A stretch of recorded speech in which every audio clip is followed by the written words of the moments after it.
Hello and welcome to a live stream of, well, right now, Kerbal Space Program.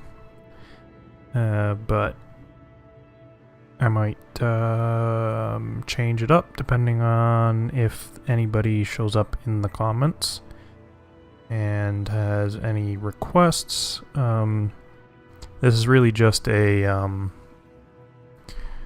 test stream just to kind of get a feel for it and see if there's any interest at all for live streams of any kind, whether it's gaming or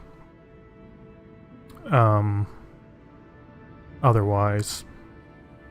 So I named this stream Kerbal Space Program or Ask Me Anything About Space because if there's anybody that decides to jump on in the comments and wants to have a conversation about anything space or even more generally science related, then that's kind of the theme I'm going for with my channel. So yeah.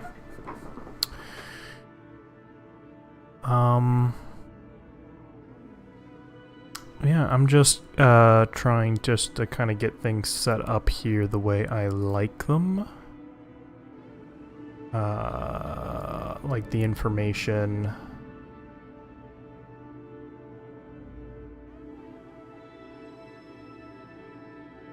Just trying to get everything positioned well. I got my chat, I got my current viewers, chat rate views, excellent stream quality. So, yeah.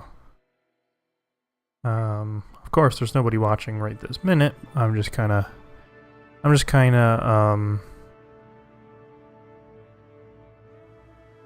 I mean, this will be a VOD on my channel when it's over, in case there's anybody that decides to watch. So that's why I'm just kind of explaining things, even though there's nobody watching live right now. One thing I just realized I probably should have done, and I might still be able to do, is just add a thumbnail, because the thumbnail right now is just showing up as my channel logo, which obviously isn't particularly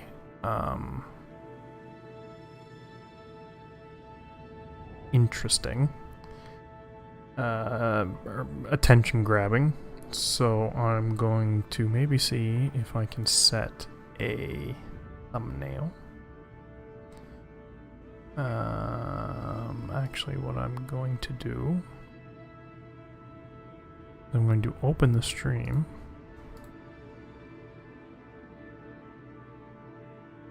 And I just want to maybe get a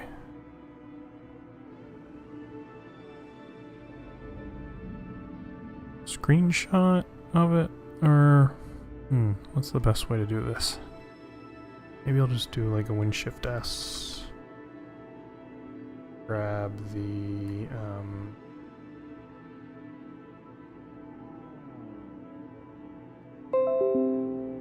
grab that.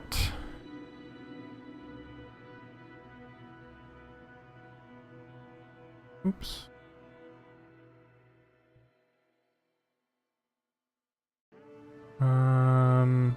What do I want to do? I guess save this as a screenshot. And then I want to upload it as a thumbnail.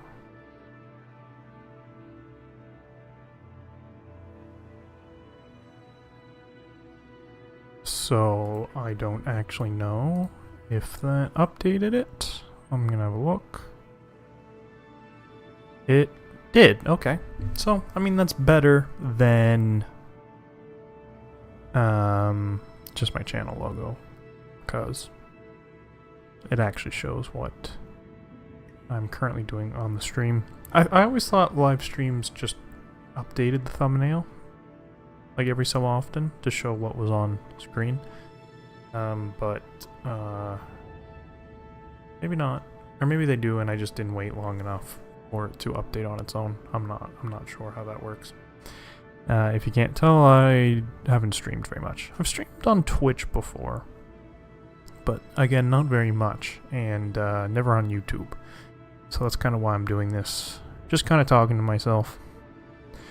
Just testing things out, seeing how it works, and seeing if maybe anyone notices, because of course I didn't announce this stream.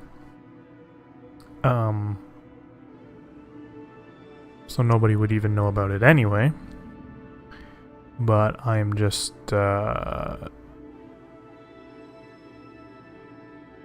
doing it anyway, just to see if there's any interest at all. I mean, it's quite late.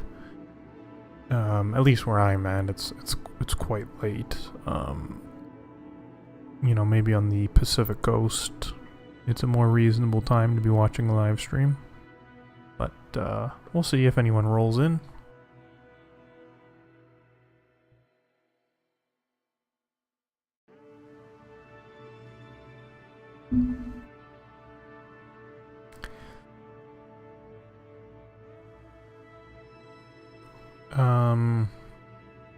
But yeah, for anyone who might be watching this as a VOD, or anyone who's just popping in and doesn't want to just watch me sitting here, I think I'll start doing something. Resume saved. No, I think I'll probably start new.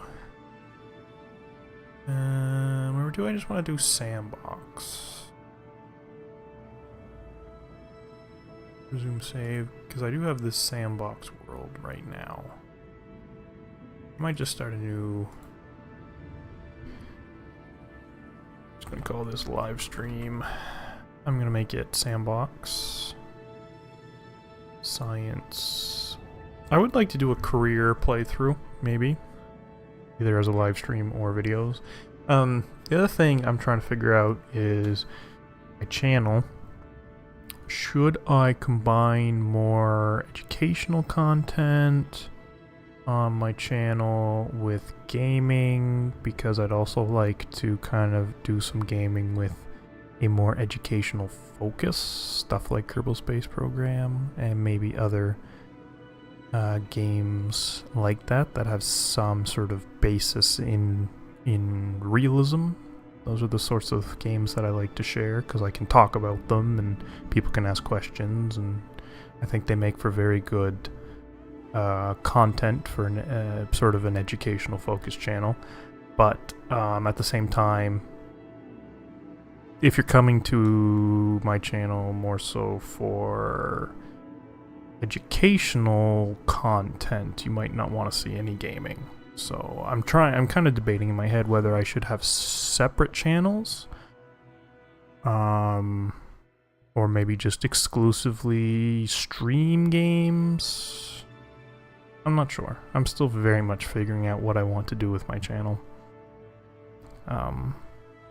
So any and all feedback is greatly appreciated.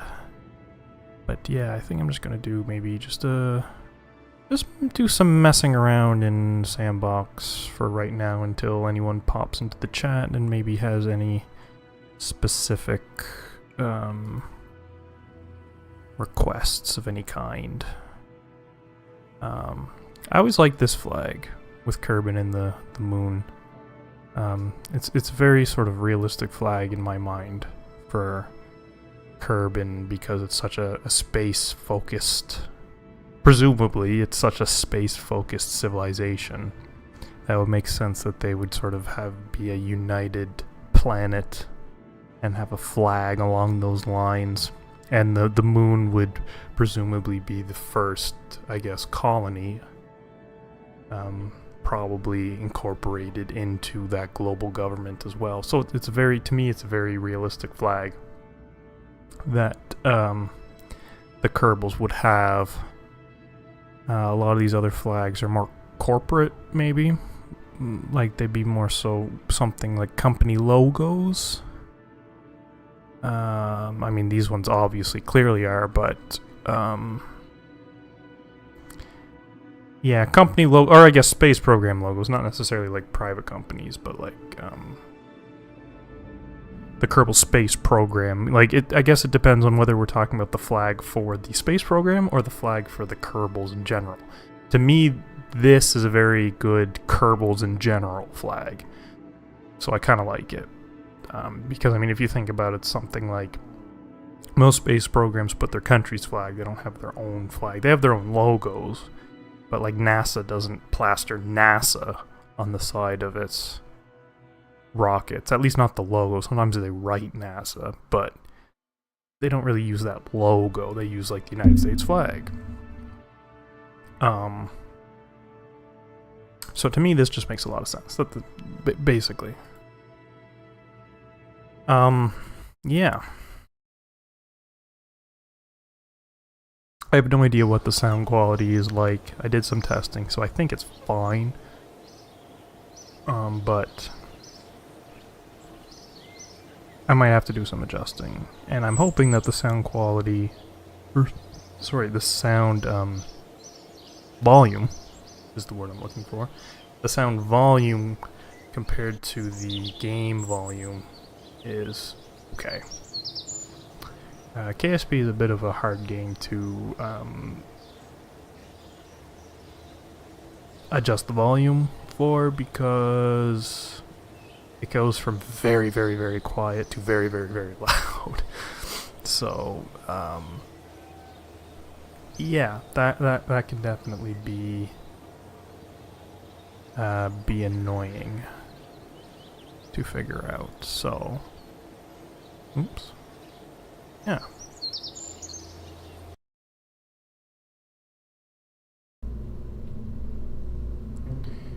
So, I don't usually do sandbox mode. I like the career. I've never played science mode, which is one thing I might do at some point, because career mode can be a bit annoying in that you have to manage your money,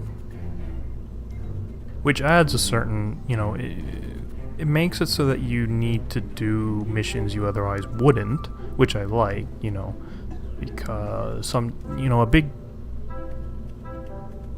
I guess, flaw, a big issue with Kerbal Space Program for most of its existence, at least up until they added career mode, was that there wasn't much pressure to actually do anything, right? Obviously, like, for the fun of it, but I mean,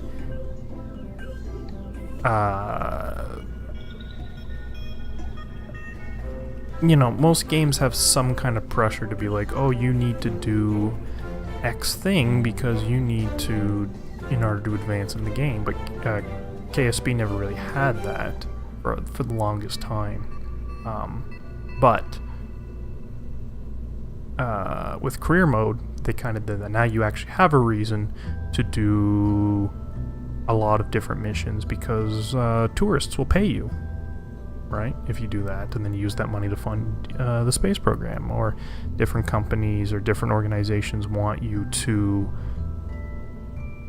do certain missions, and then they'll pay you, and so it adds a certain layer of interest for me, I will say. What sort of thing I could do? I could always do, like, maybe a space station. Maybe. Space station for me, I'd always like to do... Actually, I think that's too big of a part. Or, not the part I'm thinking of. Or, actually, maybe it is. These are the big parts. Kerbal Space Program's a little bit weird for me because I'm not used to a lot of the texture changes.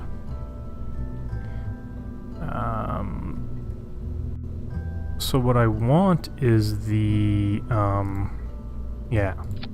standard orange tank, which is what this guy is. It's just the default texture now is the painted version, I guess, is what it would be.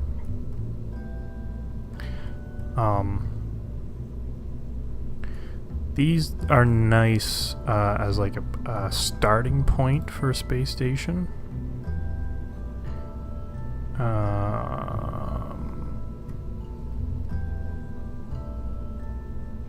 Actually, one thing I do wonder... Yeah, don't save right now. I do wonder what they have for... Oh, do I have some save stuff? Okay, this looks like it's from a career playthrough, which makes sense. Default. What is the difference between default and stock? Or is this stuff that I've built? Default. Why is it default? I don't know.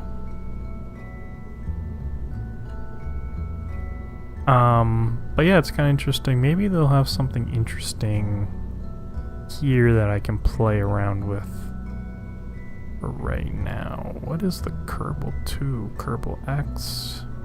Kerbal X is quite an old ship, I think. I think that was one of the first pre-made ships that they added to the game, was the Kerbal X. So, many years ago. Rover, Sky Crane... Shuttles, lunar lander, Acapello. I wonder what this is. Ooh. Okay, so this is like some kind of an Apollo. Oh, this is very interesting. This might be an interesting thing to play around with. Because it looks like it's going for realism. What does it take for crew? 3 guys, and then 2 move over to the lunar lander.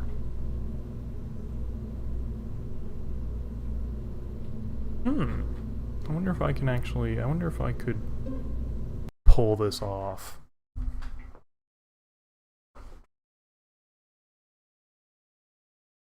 Because, of course, this involves...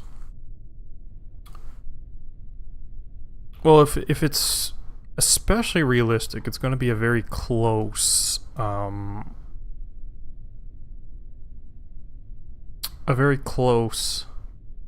Because, like, of course, the actual Apollo missions were very close in the sense that, like, the amount of fuel and everything. So I wonder if this is designed to be especially realistic, then I won't have much margin of error. Hello, Burger 821. Thanks for showing up.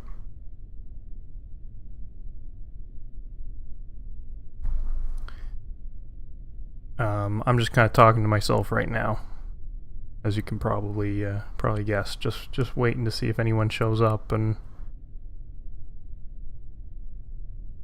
hello, ya boy buddy.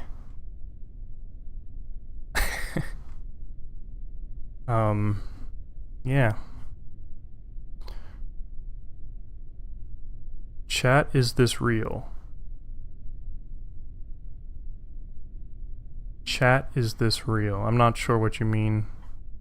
Is what real?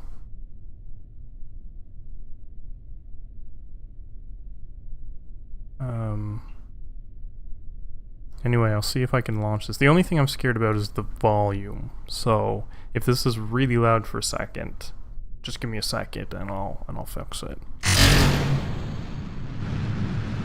That's probably not too bad. But if there's any volume issues or volume or sound quality issues, just be sure to let me know, and I'll do what I can to fix them. It's a very slow launch, which is fairly realistic, but by Kerbal Space Program standards is a little worrying, because looks like a Saturn V. Yeah, I think that's what the goal is with this. This is one. I think this is a pre-made ship in the game. Like this, I didn't make this. This is just, it's called the Acapello or something. I think the idea is that it's supposed to let you simulate an Apollo mission, because it has the command module and the lunar lander and all that. But of course, whether I can realistically pull that off is a different question. Because when you're trying to replicate real-world missions in Kerbal Space Program, things get a little tricky, because a lot of the time, I just realized you can't see the guys, so I'll get out of their way.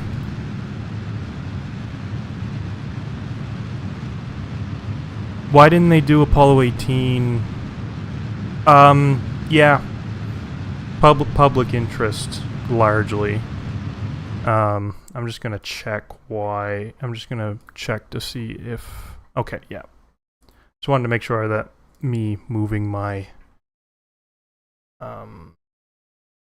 my head out of the way actually came up on the stream. Yeah, Apollo, they actually had a ton of Apollo missions planned, like up into the Apollo 21, 22. They had a whole bunch of stuff planned, and well, there was two main things. One was public interest. Public interest actually very quickly waned for the Apollo missions. They were very Apollo 11 had a ton of attention, obviously. But after Apollo 11, even just Apollo 12 had way fewer people interested, way fewer people watched any coverage of it, way fewer people actually watched that moon landing versus the first one. And without the public interest, it didn't really, there wasn't the will to fund these, because you have to remember how expensive the Apollo missions were.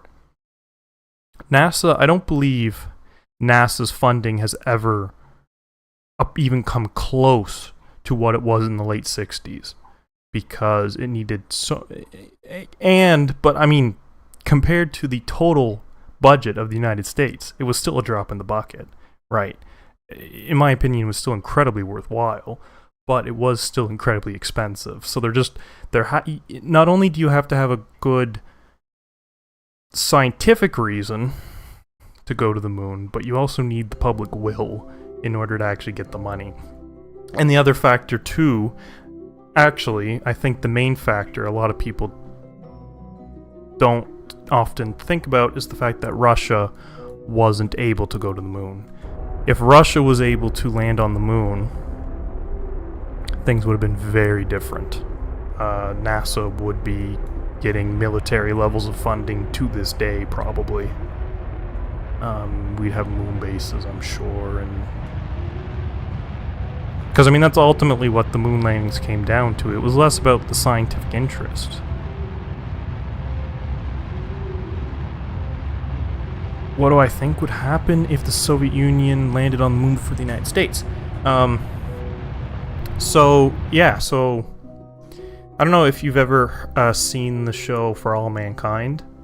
You would definitely, if you have any interest in that question, then I would definitely recommend the show For All Mankind. Because they kind of go into, there's some things that aren't entirely realistic about the show, just from a history perspective, but I think the general gist of it is very accurate, in that if the Soviet Union made it to the moon first, we would have had a full-blown space race. moon bases, and we'd be on Mars by now, I'm sure. Because at the end of the day, that's what the moon landings were about. They were about projecting power.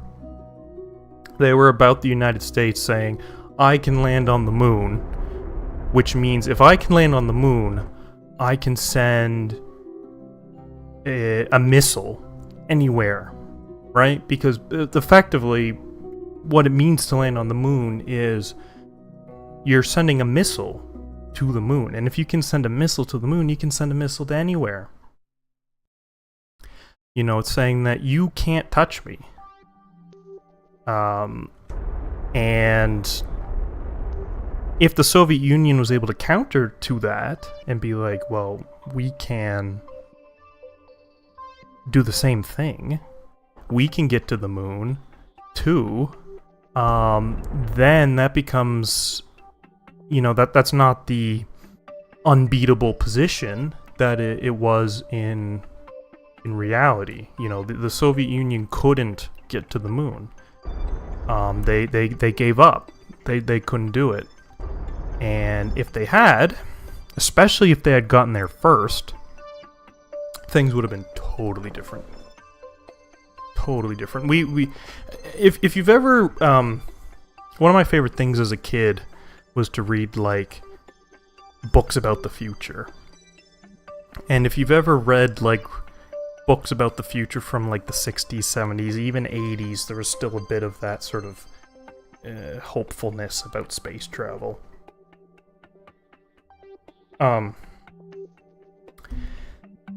If you've ever read one of those, like, retro-futuristic books from that time, they talk about space colonies, talk about people living on the moon, people living on Mars, people living in, like, Stanford toruses and circular space stations and all that kind of stuff. And it's because in the 60s it really felt like that was going to happen. You know? It really felt like that was the future.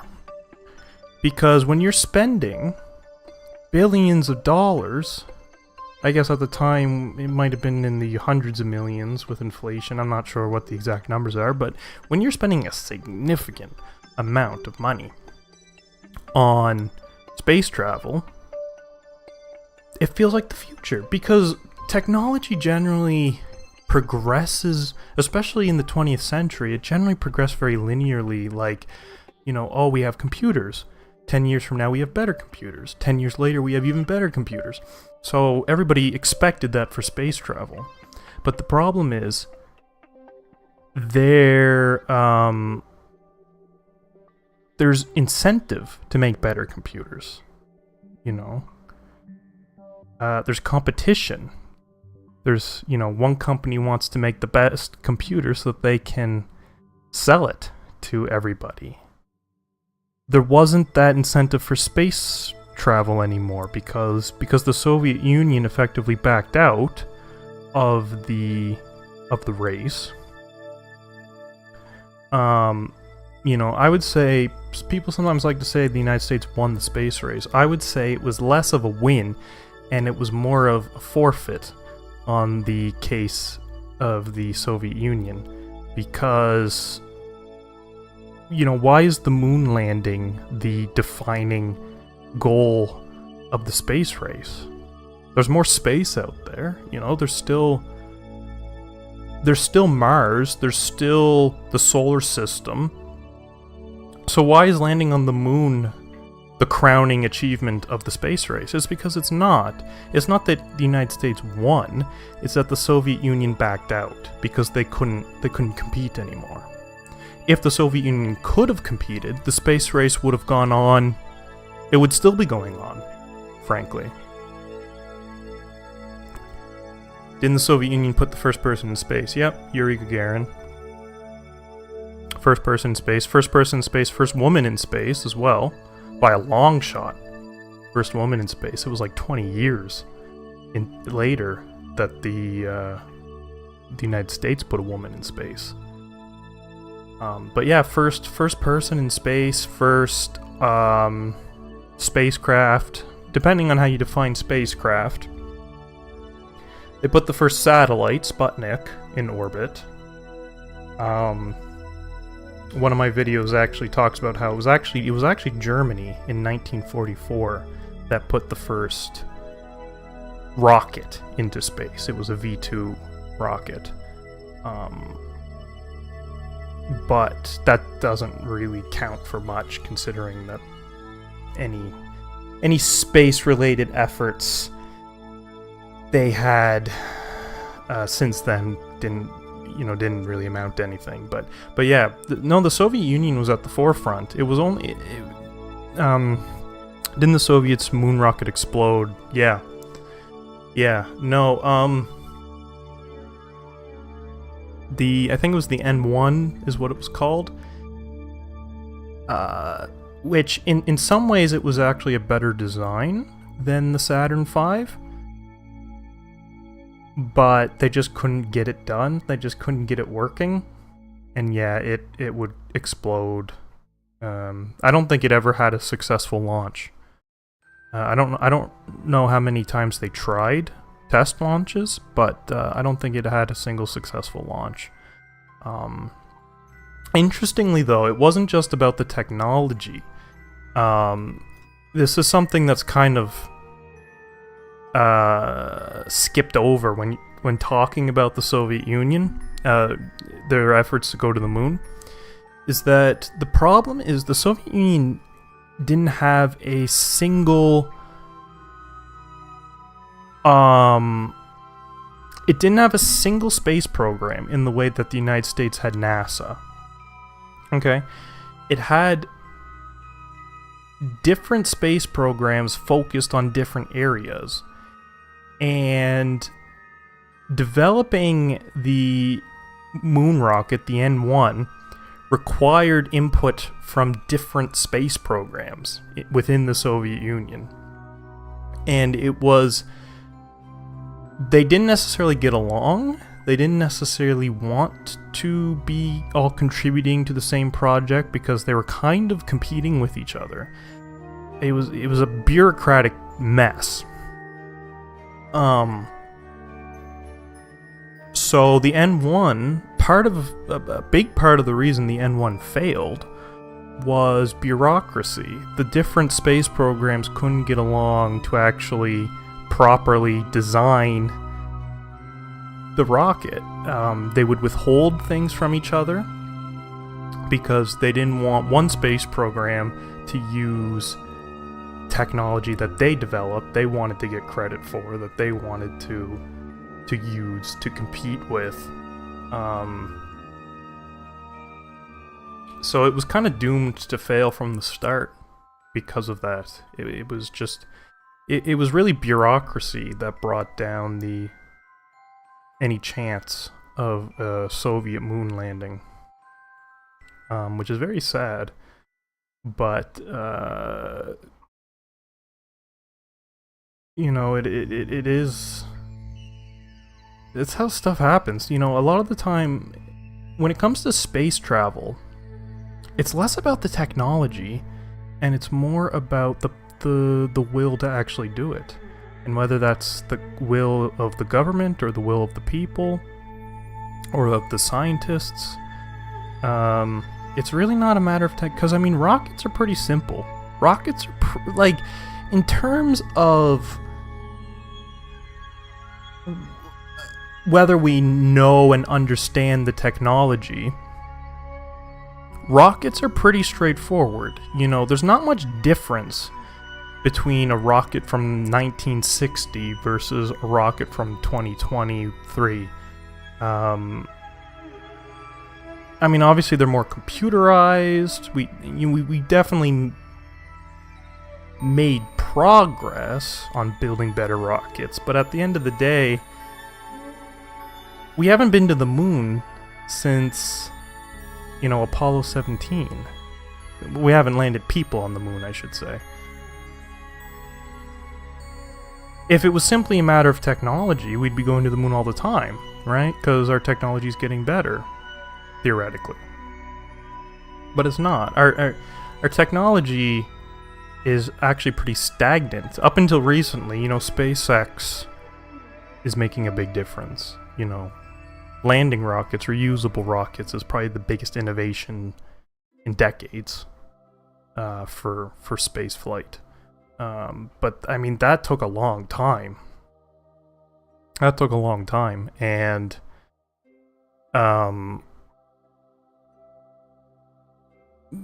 there's nothing stopping us from going to the moon.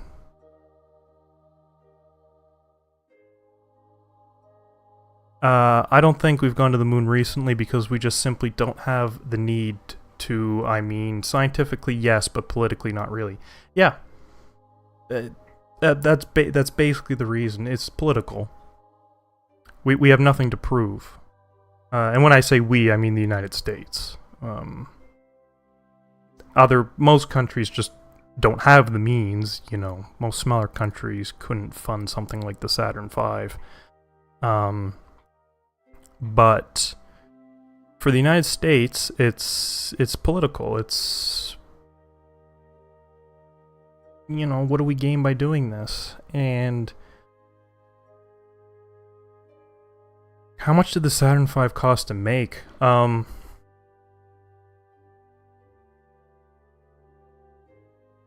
don't actually know off the top of my head. I know in terms of like current day dollars, it's in the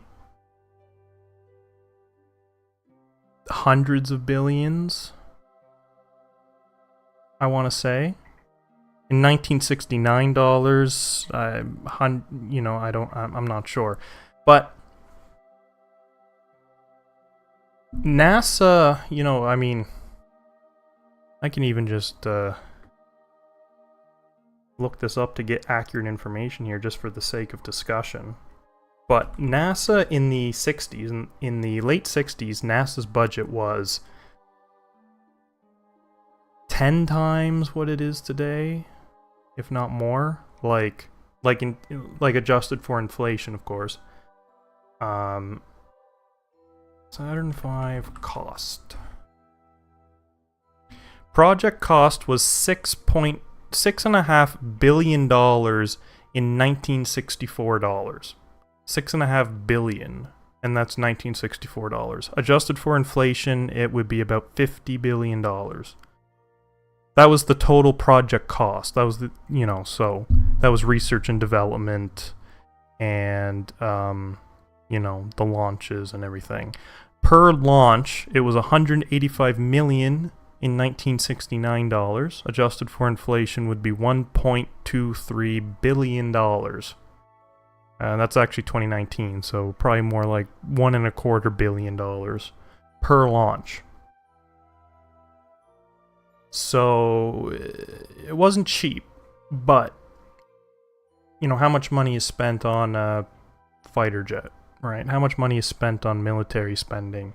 In terms of what we got back, is a drop in the bucket, but you can't convince people based on that. You can't convince people like, oh, fund this $1 billion mission, and 20 years from now we'll have a lot of benefits from it.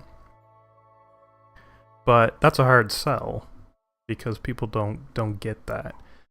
So much of our modern technology does come from NASA. A classic example is cordless power tools. NASA invented cordless power tools because they needed cordless power tools in order to work in space. Now, presumably, cordless power tools would have been invented anyway, but the point is NASA really pushed technology forward. It might have taken another 10, 20 years to get reliable battery technology so that you could have a cordless drill if it wasn't for NASA. And there's countless things like that. But the problem is it's hard to put a dollar tag on that. It's hard to say like, oh, this mission will result in $5 billion worth of technological development. Well, you can't. There's no way to know, right? Whereas with military spending, it's a lot easier to be like, oh, well, if you buy 100 missiles, you'll have 100 missiles that you can use if you ever need to. You know, that's a lot easier to understand. It's a lot easier to convince a politician of. So, yeah, it's entirely political. It's entirely political. Everything NASA's ever done is political. Which is why it is so all over the place. Why you get stuff like, you know, you get one program gets started and then a new president's elected, a new Congress is elected, and they cancel it. So all the money that was spent on it is now gone to waste, and they're refocusing on something new. 4 years later, there's another new president, another new administration, another new Congress. They cancel the new program and do yet another program, and now all that money's wasted, and it's you know, it's bureaucratic nonsense, which is even though NASA's budget is much smaller than it was back in the 60s, but even still, they can't get anything done because with what little money they do have, they're thrown around and their priorities are constantly changing based on the whim of, you know, if one senator or one congressperson needs more jobs in their state, okay, well now NASA's priorities need to shift to whatever can be built in that state. You know, it's not based on science, and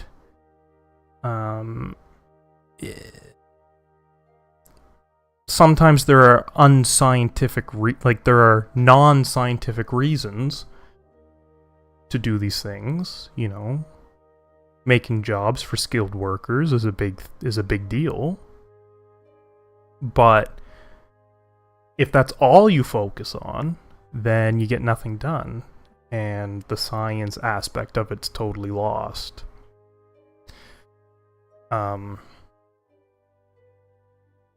But yeah, no, the reason we haven't gone to the moon in the last 50 years, entirely political. It's hard to convince someone to do something like that. When, you know, it's one thing if it's the Russians are going to get there before us and they're going to put you know, nuclear missiles on the moon. They're going to build military bases on the moon.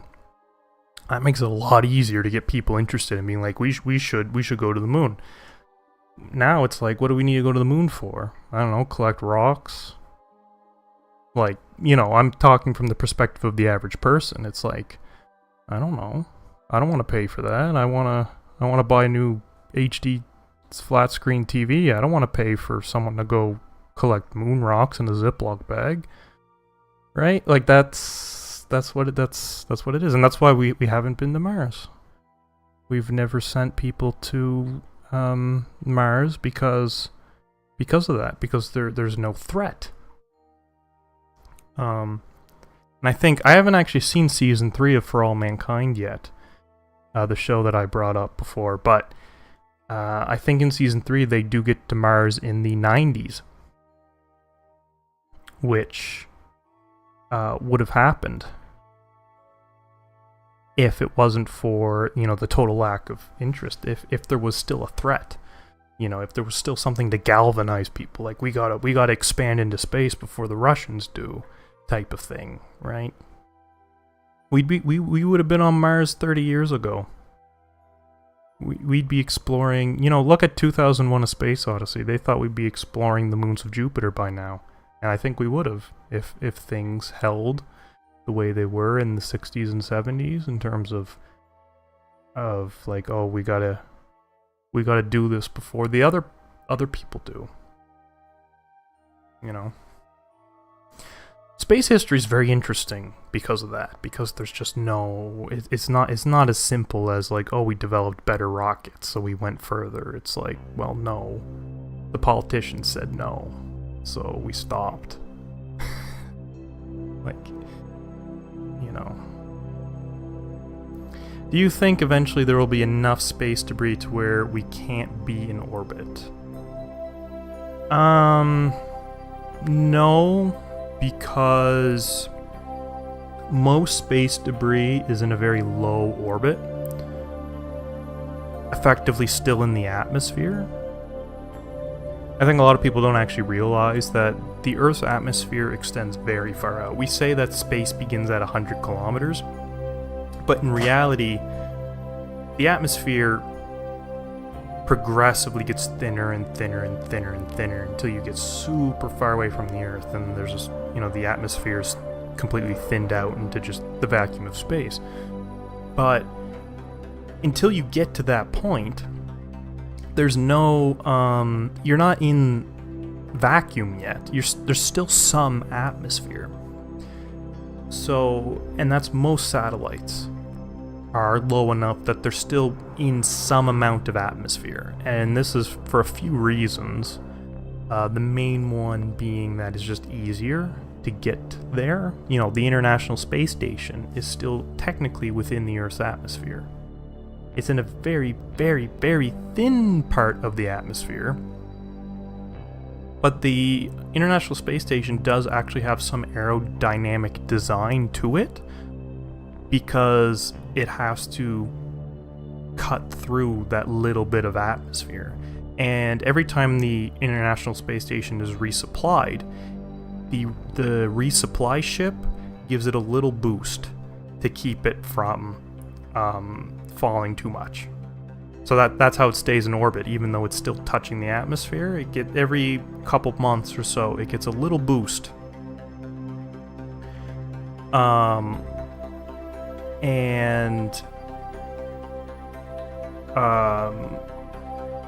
So most satellites are within that upper part of the atmosphere. So even if everyone disappeared, right? Say humanity just vanished, right? Those satellites would eventually fall back to Earth. Some wouldn't. Some are far enough away that they'll be in orbit for basically forever, right?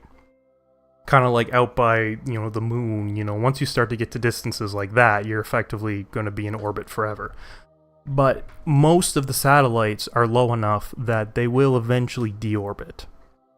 And if there was some catastrophe where there was so much space debris that you got like Kessler syndrome, which is when they're all smashing into each other and you get this complete mess. That would be bad for a while, for a few years maybe, but eventually it would kind of clean itself up as those pieces of debris fall back down to the Earth. And it wouldn't be like we're trapped. If you've ever seen WALL-E, the scene in WALL-E where where WALL-E first leaves the Earth, it's just the Earth is surrounded by debris, right? It's just like a shell. That would never happen, right? That would not last for very long if it did get that bad. So space debris is not the issue some people like to claim it is.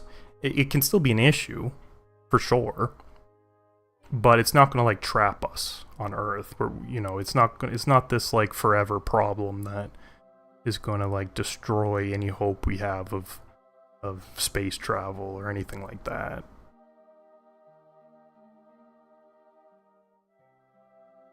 Do you think eventually there will be...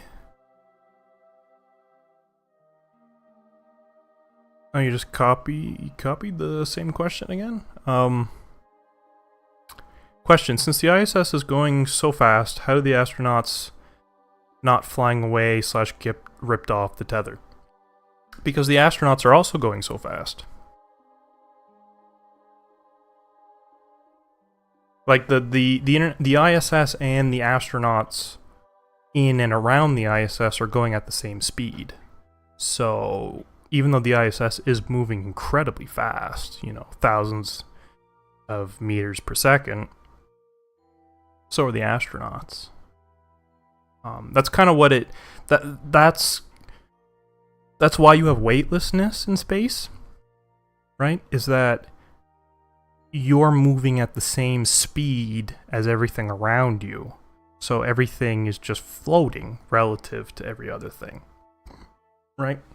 Because on the Earth, you are being pulled downward, but say like your house isn't. You know, your house is a rigid structure. It's standing in place as you're being pulled down towards the surface of the Earth.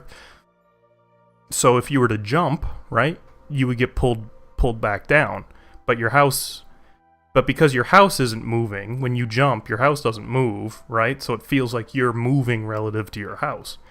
But if your house was floating in space and you were floating with it, even if you were moving really quickly, as long as you're both traveling at the same speed, right? Like I can even, I can demonstrate this right here, right?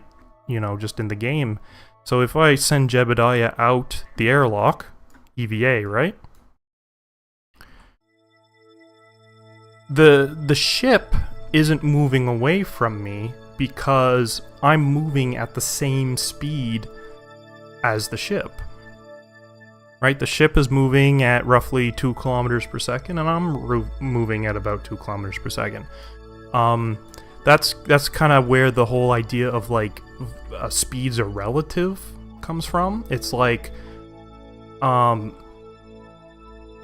about it this way: the Earth is moving through space, but we don't fall off the Earth because we're also moving through space at the same speed as the Earth. You know, the Earth is moving incredibly quickly through space. But because everything on the Earth is also moving at the same speed through space, it doesn't feel like anything's actually moving because it depends on your perspective, basically. From the perspective of someone on the ground, the space station is moving incredibly fast across the sky. But from the perspective of someone on the space station, it's not moving at all. It's the Earth below that's moving, right? Because like you can see Jebediah here, when he looks down, it doesn't really look like he's moving so much as it looks like the surface of the planet is moving along. And the ship isn't moving away from me because we're moving at the same speed, so it doesn't feel like there's actually any motion. It's the whole like if you're on a train and you start walking, right? Relative to the train, you're just walking, but relative to the ground, you have to combine the speed of the train and the speed of your walking. You're actually moving pretty quickly. But if you're just sitting there, then you're just moving at the speed of the train. Yeah. That's kind of, space is weird like that because, what is moving and what isn't? How do you because the Earth is moving around the sun is moving through the galaxy is moving through the universe. This spaceship is orbiting around the Earth that's orbiting around the sun and orbiting around the galaxy and so on. You just have to pick your reference point. So if I decide that my reference point is my ship, then I consider not moving to be whatever the speed of the ship is. Yeah. I guess the other big factor is that there's no atmosphere, or very little atmosphere. Because if I was on a plane and the plane was moving through the atmosphere and I jumped off the plane, drag would slow me down pretty quickly and the plane would move away but because there's no drag here, whatever speed I'm going is the speed I'll always be going. Same with the ship. Because the other thing too is we tend to think about speed as something you have to maintain, right? Like a car driving, the wheels are spinning, which is how it moves, and that's what's giving it its speed. Or a plane flying through the sky has its engines propelling it, and that's why it has speed. Or a train, same thing, wheels turning, or a boat has a propeller pushing it, giving it speed. But that's just because of the atmosphere. And the ground, you know, drag and friction. Without drag and friction, you don't actually need to actively maintain your speed. Whatever speed you're going is the speed you will go forever. So even though the International Space Station is moving very quickly, it's not moving, it doesn't have like engines firing. It's not accelerating. And I think that's something a lot of people get mixed up. They confuse velocity and acceleration. The reality, you know, a lot of what people associate with moving fast is actually accelerating fast. You know, being pushed back into your seat, you know, on a roller coaster, that's acceleration. That's not speed doing that. So as long as it's not accelerating, you don't get that sort of like being pulled away or being pulled, you know, or moving away from you or whatever.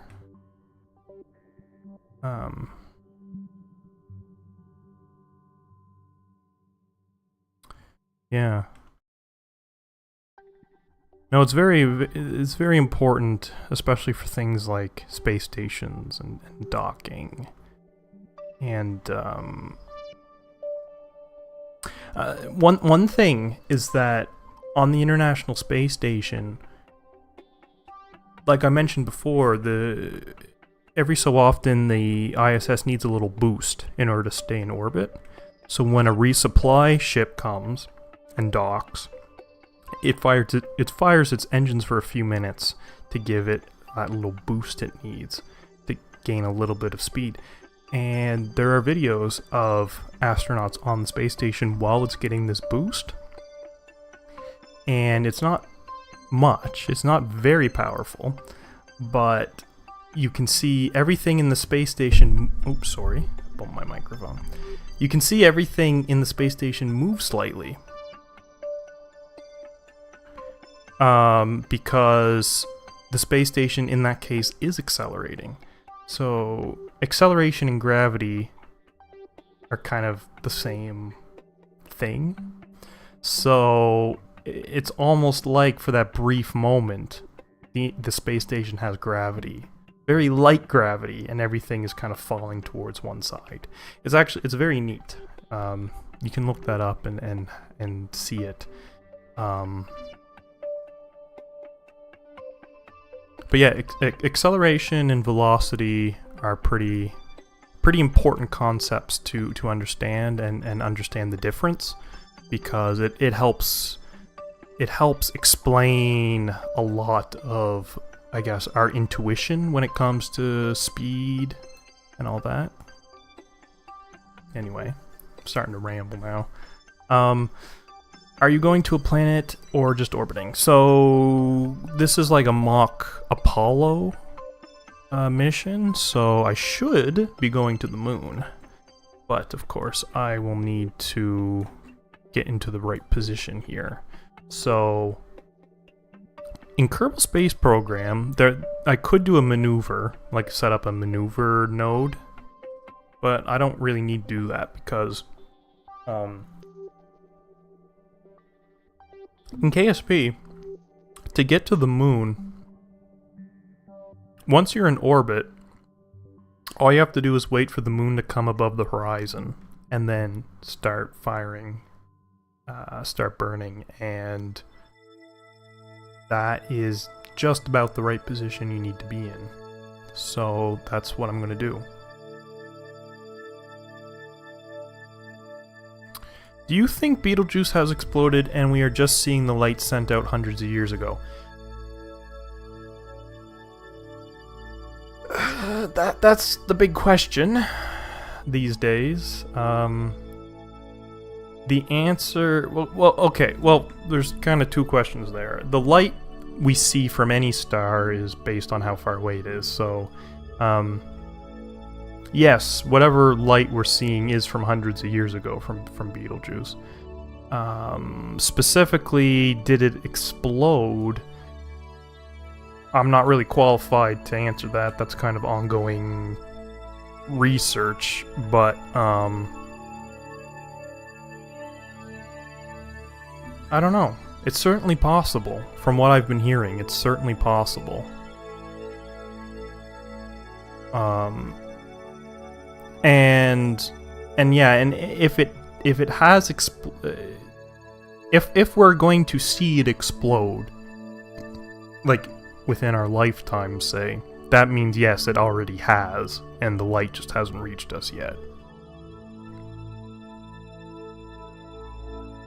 So if Betelgeuse explodes right now, we won't see the supernova for a few hundred years. Yes. I'm just going to quickly look up what the exact distance is. Just so 642 light years. So from the moment it explodes, it's going to take 642 years for the explosion, the light from the explosion to reach us, and for us to see it explode. Yeah. That means that if it's going to explode within our lifetime, that means it already has exploded about 600 years ago. We just haven't seen it yet, because, speed of light travels 1 light year per year. So if it's 642 light years away, that's how long it's going to take.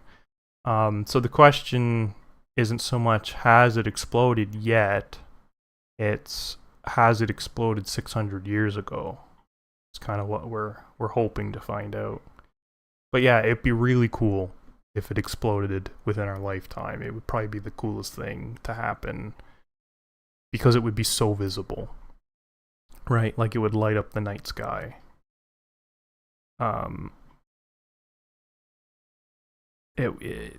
Yeah. No, it would be super cool if it did. I would certainly love for that to happen in my lifetime.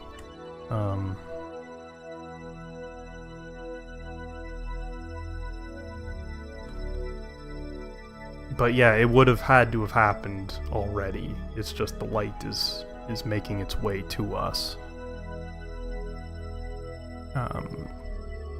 But that goes for anything in space. Anytime you look up at the night sky, you're seeing each star is a different distance away. So some stars are, say, 4 light years away, so you're seeing them how they were 4 years ago. But some stars are 5,000 light years away, and you're seeing how they looked 5,000 years ago. Or galaxies. Galaxies are millions of light years away. So you're seeing, if you look up and you see a galaxy, what you're seeing is that galaxy, 5 million years ago or something. That's why we're able to see, like, the ancient universe, right? We can see billions of years into the past, because the galaxies that are billions of light years away look to us the way they would have been billions of years ago. Yeah, and we live in the age of portable computers. You'd have so much documentation on it for the future, unlike the Chinese supernova that happened.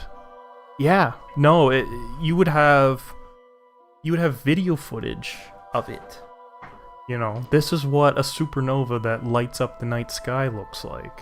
And we would always,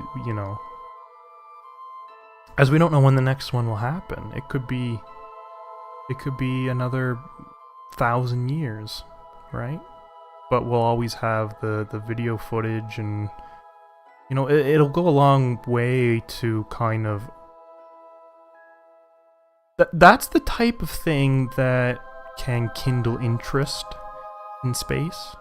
That's the type of thing that gets you, funding for moon missions. It's like, people are like, whoa, that's cool, I want to learn more about that. I want, Yeah. I always thought it was so cool that we can see in the past. Yeah. It's both cool and annoying, because it means that communications are a lot harder, right? Because if I want to send a signal across space, it's going to take, you know, if I have a colony on a planet around another star, it's going to take me years just to send a message.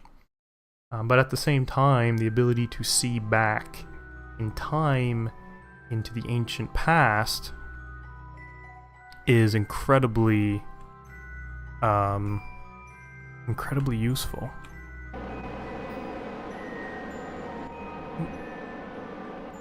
I'm just trying to...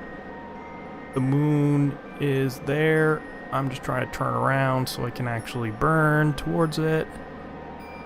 I probably should have separated the stage, because I'm sure I don't need this one anymore, but I do want to use what I have left for fuel rather than waste it, so...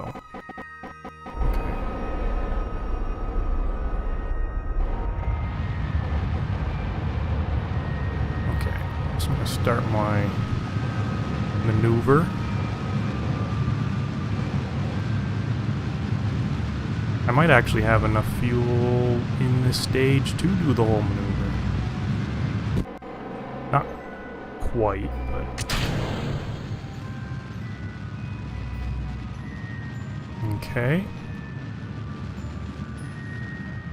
I'm very close to getting my intercept. That's an intercept. I'm gonna just try and get it a little closer.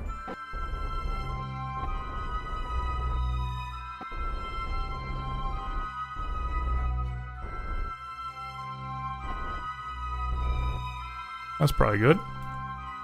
Okay. So I'm on my way to the moon now.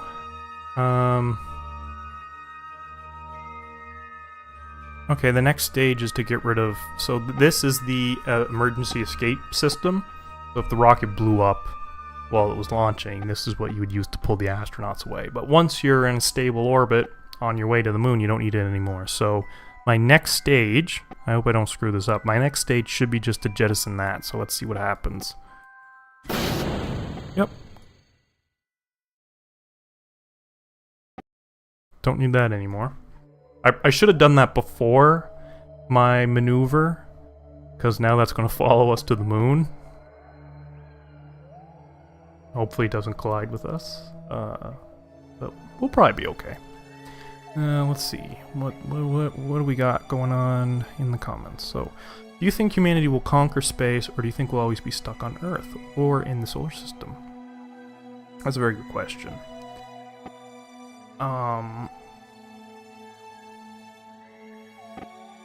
It's a very hard question to answer, because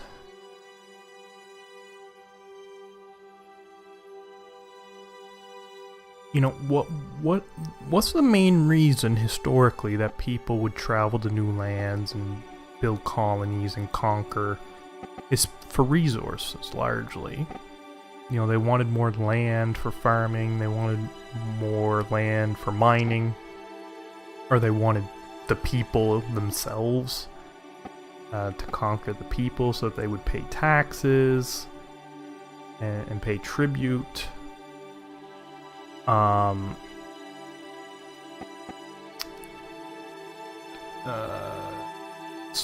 So the question is, does that exist in space? Is there land for us to conquer? Is there things out there for us to use? And I think it largely comes down to culture of, you know, historically populations would grow and grow and grow to the point where you needed to find new places to live. But humanity's growth is very quickly slowing down. So the Earth will likely be enough for us to live. Like, it won't be that we're forced out into space. Now, there's still other reasons to go, for sure. But I don't think we'll be forced out into space. It won't be like people going to America to escape poverty at the time in Europe or something. It'll be like, you know, we'll start going out into space for scientific interest. So there's some resources, you know, helium-3 on the moon, stuff like that. I think it'll largely be private companies that try to sell the idea that, oh, you should move to Mars, start a new life on Mars, you know, escape the, you know, your mundane life on Earth, you know, move to the frontier.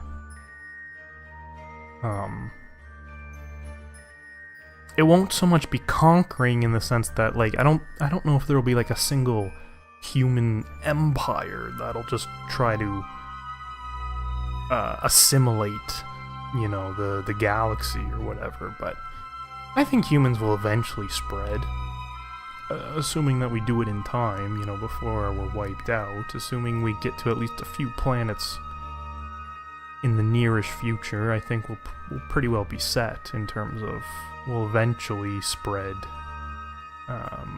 but probably fairly organically. Like, I don't think it'll be like, you know, an empire. You know, it's not gonna be like the British Empire conquering India or whatever. It's gonna be more like people colonizing the Wild West, sort of. I always thought that couriers for messages would be a thing if we ever developed some sort of instantaneous travel to other systems, maybe automated ships that travel and update other planets. Yes. That's something that actually I wish was explored more in science fiction, because in science fiction, whenever we have ships that can travel faster than light, there's this assumption that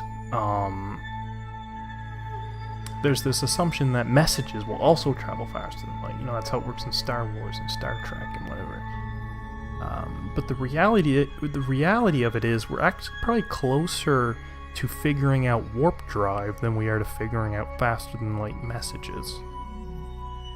Like, it's more likely that we will be able to travel faster than light and we will be able to send a message faster than light.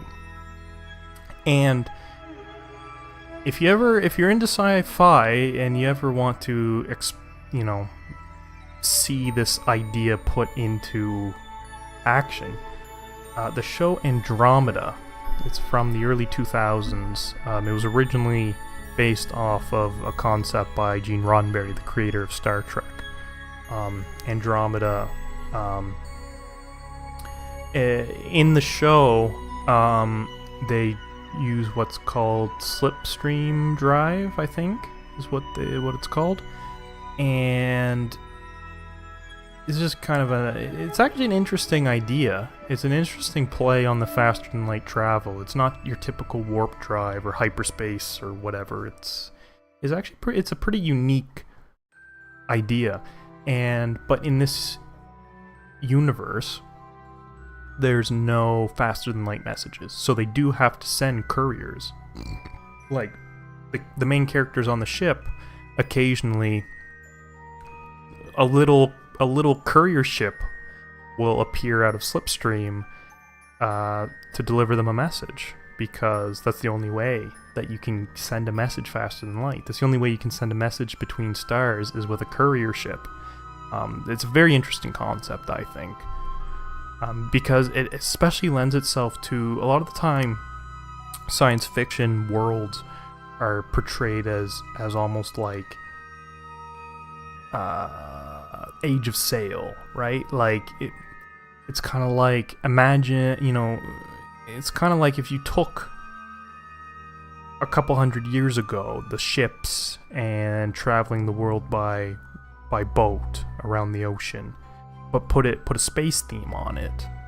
That's kind of how it's done. So the idea that, you know, because back then a letter could only travel as quickly as a ship, right? There was no way to send radio signals or anything like that. So it's a very interesting idea. It makes a world feel much bigger when you can't just send messages back and forth. You have to actually send couriers to deliver the messages. Yeah. Do you think aliens will find Voyager 1, or is it extremely unlikely?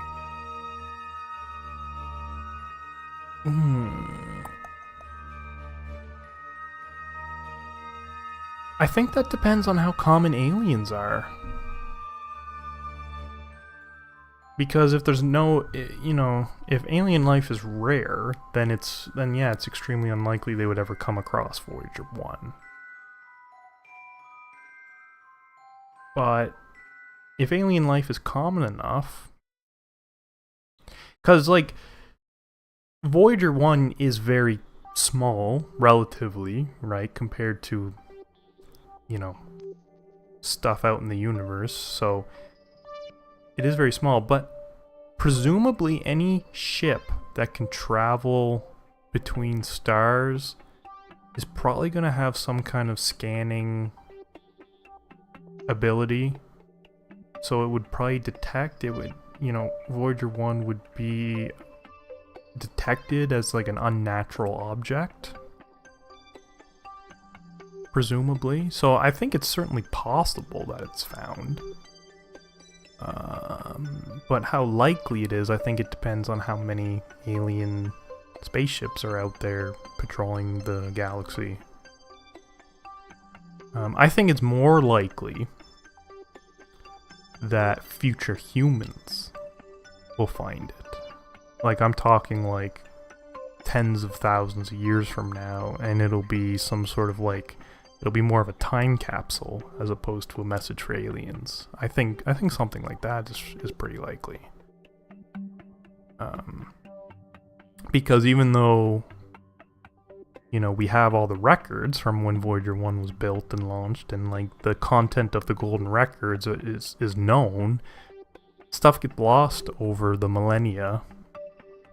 So a future civilization, it might be, space archaeology might be a thing, where like some of the clues to history are on space probes, floating out of the solar system, because that's what's been preserved. I think that's possible too. Probably more likely than aliens, but again, it depends on how common aliens are. Like, any question about aliens is impossible to answer because we don't know. We don't know how common they are. I'm pretty convinced that aliens do exist in some capacity. I can't imagine that we're the only life in the universe, but how common are aliens? I don't know. And do you think any alien life form exists? Yeah. I think aliens exist. I don't know the specifics, because it's kind of unknowable. But I would be shocked if aliens didn't exist. I would be stunned unless the universe was like a simulation or something. Simulation. What did I say? Simulation? Simulation. If the universe was a simulation, and like its intended purpose was to simulate humanity, then I could see there being no aliens. Right? Because why would you simulate aliens? I mean, I guess you'd probably want to simulate human interaction with aliens. But yeah, I don't know. Real question. From like Star Wars, do you think in the future things like Star Destroyers or the Death Star could be possible, like speeders that hover over air?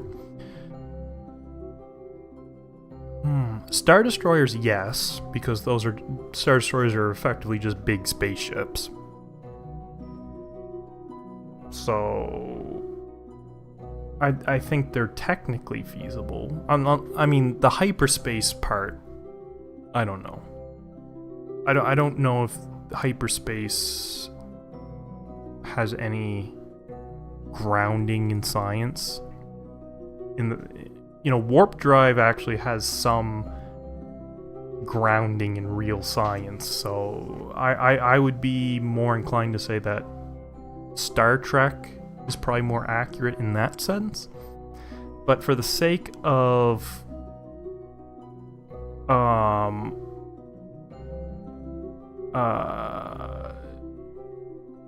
for the sake of just big spaceship, then I think Star Destroyers are very possible. The Death Star, probably not so much, because the amount of energy you would need to actually destroy a planet is insane. Like, we're talking energy levels that, like, you could power... You know, the Empire in Star Wars could probably power the entire Empire based off of the Death Star, with the amount of energy that would require.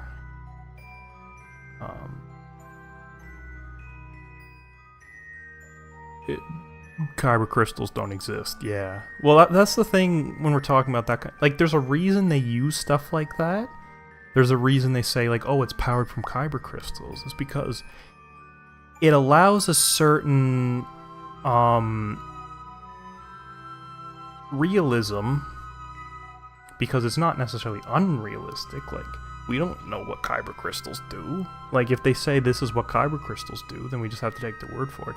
So it works for the purpose of creating a fictional story that doesn't necessarily break real-world physics.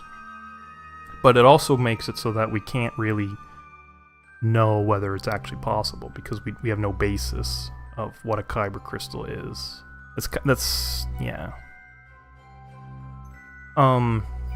As for hovering, I don't know. Hovering is an interesting one, because it feels so much more basic.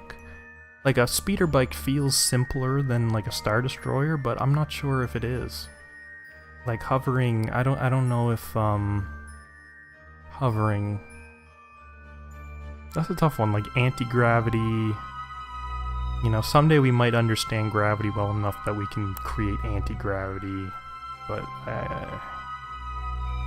it's such a far-off thing. It's one of those things that's like... I don't know. It's one of those things that's like, we just don't have the scientific basis yet to really analyze it.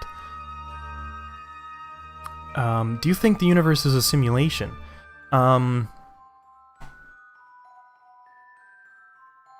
No, I don't think that, like, the universe is a simulation in the sense that, like, that's not something that I actively think about. Like, it's not...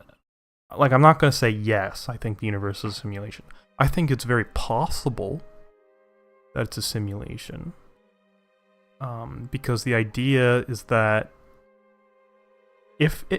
assuming it's possible to simulate a universe, you could probably simulate two universes. Right? Like, if I have a computer that can simulate one universe, then I can just get another computer that can simulate another universe. So now, my one universe has two simulated universes in it. So out of 3 universes that now exist, 2 of them are simulated. Right? And within those simulated universes, they might have simulated universes, and so on. So it's... If it's possible to simulate a universe, then... statistically, we're probably in a simulation. But it's one of those things that's like, is it possible to like, would the people in a simulated universe have consciousness? There's so many layers that it's so hard. So for the sake of my own beliefs, I don't believe the universe is a simulation. I prefer to believe that it's real, whatever real means. I mean, is a simulated universe any less real to the people that live in it than a so-called real universe is to real people? I don't know. If the universe is a simulation, does that change anything? I don't think. Oh geez, I'm starting to fall behind here on these comments. That I appreciate the engagement though. It makes things very interesting for me and hopefully for anyone watching. Thanks for your time. You're a very interesting person to find my recommendations subbed. Gonna go play War Thunder with a friend now though. So I'm assuming you're already gone, but thank you. I appreciate that. My goal is to try and be interesting and encourage people to subscribe. And with that said, now's a good time to say if you have any interest in things like this in the future, subscribe and let me know you'd like to see more. Let's see, where are we at? Another question relating. So, like in Star Wars on the topic of kyber crystals, so is it entirely possible that other elements exist / rock formation stones, so something in the nature of a 1/2? I'm not sure what you mean by that. The something in the nature of 1/2, 1/2, 1/2. I'm not sure what you're saying there, but to answer the question of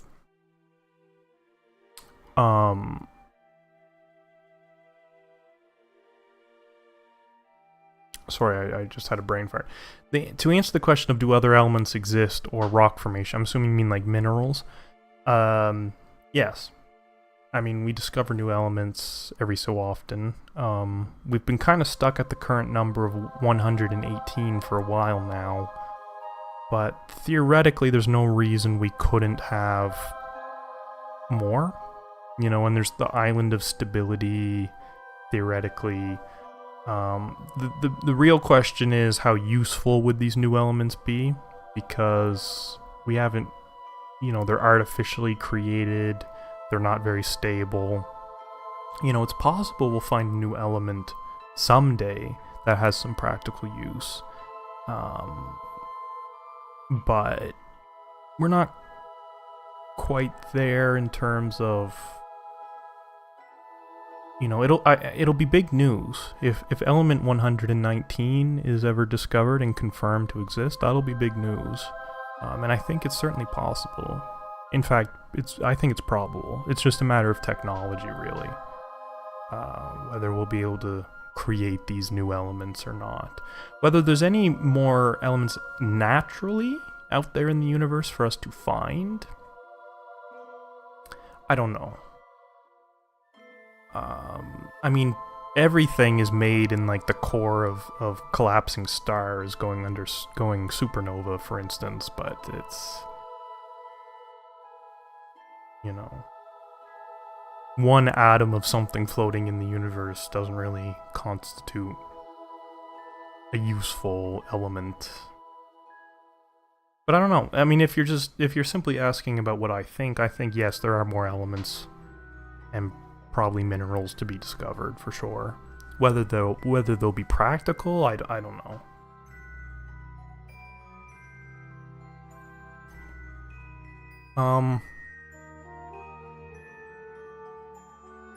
Kyber crystal exists. Could you hypothetically? So yeah, okay. So yeah, so you're asking like, is it possible that kyber crystals exist? I would say so. I mean, whether something can exist that has the properties of a kyber crystal, I don't know. But there's certainly probably types of crystals that we haven't discovered yet. Star Wars is a bit of a weird one because of the Force, right? It's not just a matter of like, could this thing exist? Well, the Force doesn't exist, so some things, if it relies on the Force to exist, then it couldn't exist. But there's plenty out there in the universe waiting for us to discover it. I think that there's a lot out there that we'll be able to find. And if you're a fan of Star Trek, have you ever seen the Star Trek movies? Star Trek 6 ends with the comment, it's something like the human adventure is just beginning, or something like that, and I think that's a very accurate comment. We're just starting. We're like infants when it comes to scientific understanding. We're not close to knowing everything there is to know, not even close. So there's going to be a lot out there that totally blows our minds. It's just a matter of time to discover it. Some people made Proto-Saber using propane, I think. Yeah, there's been a few people that have made lightsaber-like things. The main issue with a lightsaber, with making a lightsaber, is the fact that lightsabers deflect each other. Like you can lightsabers will clash like swords. And how exactly you make a lightsaber clash like a sword when it's made out of like a propane torch or something? That's the hard thing. Getting the superheated plasma beam that can melt through things is the easy part in comparison to how do you make it act like a sword, If you've ever heard of Michio Kaku, he's a theoretical physicist that talks a lot about theoretical technologies like science fiction. He's written a few books about sci-fi science, and he had a show years ago. And the very first episode of the show was he tried to design a working lightsaber. Of course, he couldn't actually build it because it was entirely theoretical. We didn't have, the materials don't exist yet to accurately build one. But his design involved, it was kind of like, how toy lightsabers, they like fold into themselves. Like they're a series of like toilet paper tube like things that fold in on itself. He designed that, but out of like titanium or something, right? And the tubes had a bunch of little holes so that superheated plasma, like a propane torch or something, would come out. So it would give it the lightsaber glow and the ability to like melt objects. But the like titanium tubing inside would allow it to clash with other lightsabers, which is a really cool idea. But it's entirely theoretical because the materials for something like that just don't really exist yet. But maybe someday, I think we'll, maybe not in our lifetimes, but I'm sure someday we'll have something like lightsabers. I would not be surprised.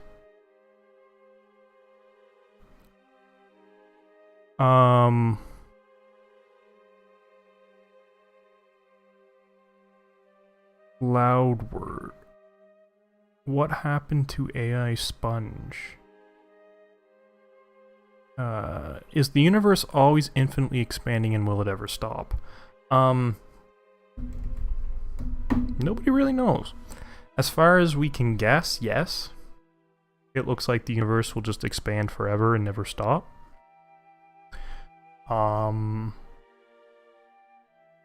But that's an active area of research. Like, that's something we don't really have an answer to. One idea is that the universe will eventually stop expanding and then contract on itself.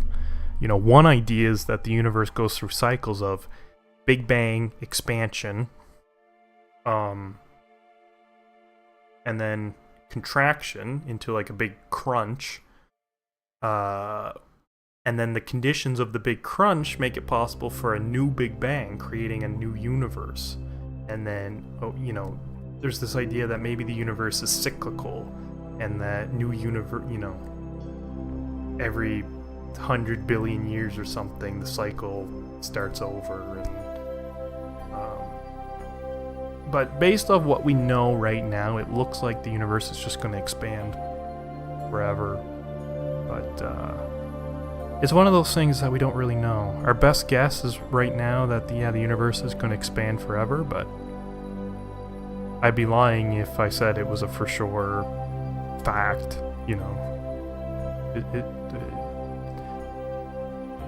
yeah. Heat death, yeah, that would lead to the heat death, August 12th, 2036. Is August 12th, 2036 the, 32-bit Y2K? Is that what you're referencing? When 32-bit computers won't be able to keep time properly anymore? Heat death of the universe, loud word. What happened to AI Sponge? I'm not sure what AI Sponge is. 1 out of 2. I meant it's part 1. Oh, it's part 1 of another comment. Okay. I get what you're saying. Would wormhole travel kill you like in Interstellar, where it's possible?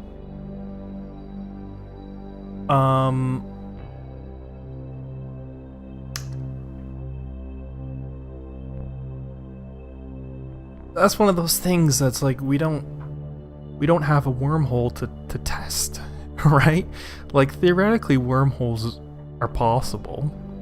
Wormholes can exist within our current understanding of the universe, but we don't have one. You know, so, there's the theory that wormholes exist at the center of black holes.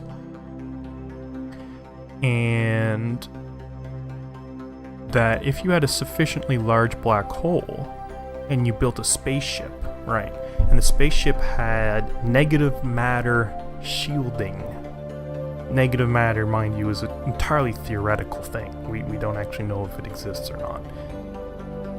But if it had negative matter shielding, the ship would be able to pass through the black hole and reach the wormhole at the center.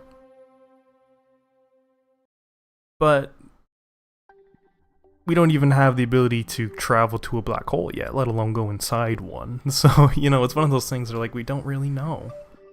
I think most scientists that agree with the idea of wormholes existing believe that it would be possible to travel through them. Or if not for a person, at least for an inanimate object. Or like a light signal, you know, you could send a message through them, or something like that. But I don't know. You know, I think wormholes are probably one of the most grounded in reality types of interstellar travel that exist in science fiction. So I definitely think that there's something that humanity is going to explore at some point. I don't know when, if they're possible. But it looks like they are possible. We just, it's a matter of, are they practical? You know, that's a different question.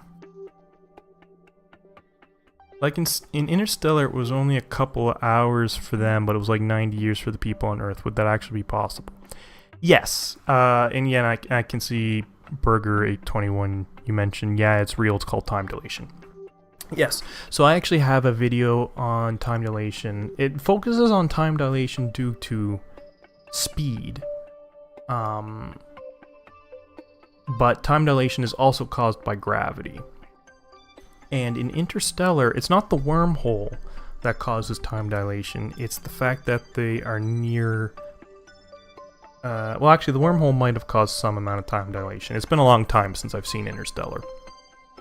But the main cause of time dilation, where like his daughter ages to be very, very old, and he, you know, he completely misses her entire life, that was caused by the black hole. So being near a black hole causes time to slow down. So the rest of the universe, time is traveling at the normal speed, but for you, time is traveling very slowly. So which is why in Interstellar, he ages very slowly. He only ages, you know, a few hours maybe, but then the outside world aged 22 years or something like that, and then at the very end, it's even more than that. So yeah, that's a very real phenomenon, and yeah. No, Interstellar is very accurate in its black hole simulation. Actually, at the time Interstellar came out, it was the most accurate black hole simulation ever made.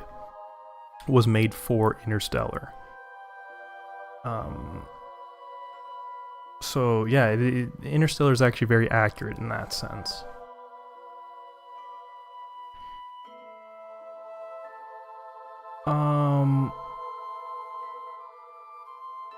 Jeez, these comments are coming faster than I can answer them. But that's great.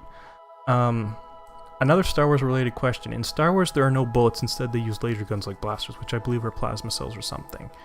So, I'm running out of words. Is it possible to create something like a plasma beam that you can fire out of an object that would go through another person? I would have to say yes. don't have any objection to the idea of plasma guns.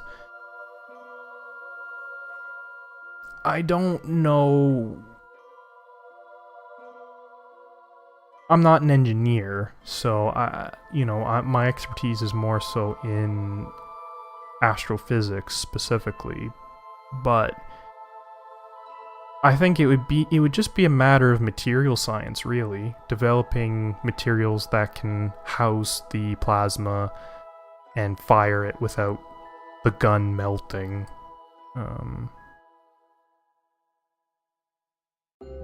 But yeah, I think it's possible. And laser, and yeah, you mentioned blasters. I think blasters are much more accurate than the idea of laser guns, right?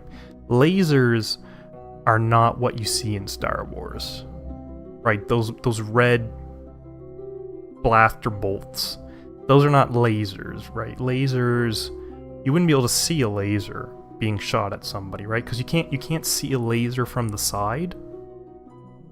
Like, a laser is a pinpoint of light. So only the person... So you have to either be behind the laser or in front of the laser to see it. You can't see a laser from the side. So if you can see it from the side, it's not a laser. But you're right, in the case of Star Wars, it's probably something like plasma blobs being shot. And yeah, I would assume that's possible. It's just a matter of technology developing. August 12th, 2036 is a meme. It was from a live stream where ChatGPT just generated random text in a SpongeBob text-to-speech voice and animation. Literally had no story and meant nothing. Oh. Okay, I didn't realize that, but that's very close to the... I'm just gonna look those up to get the right year. 32-bit Y2K. 2038. Okay, 2038 is the year that... Oh, I keep bumping my microphone. I'm so sorry. I don't know what that sounds like.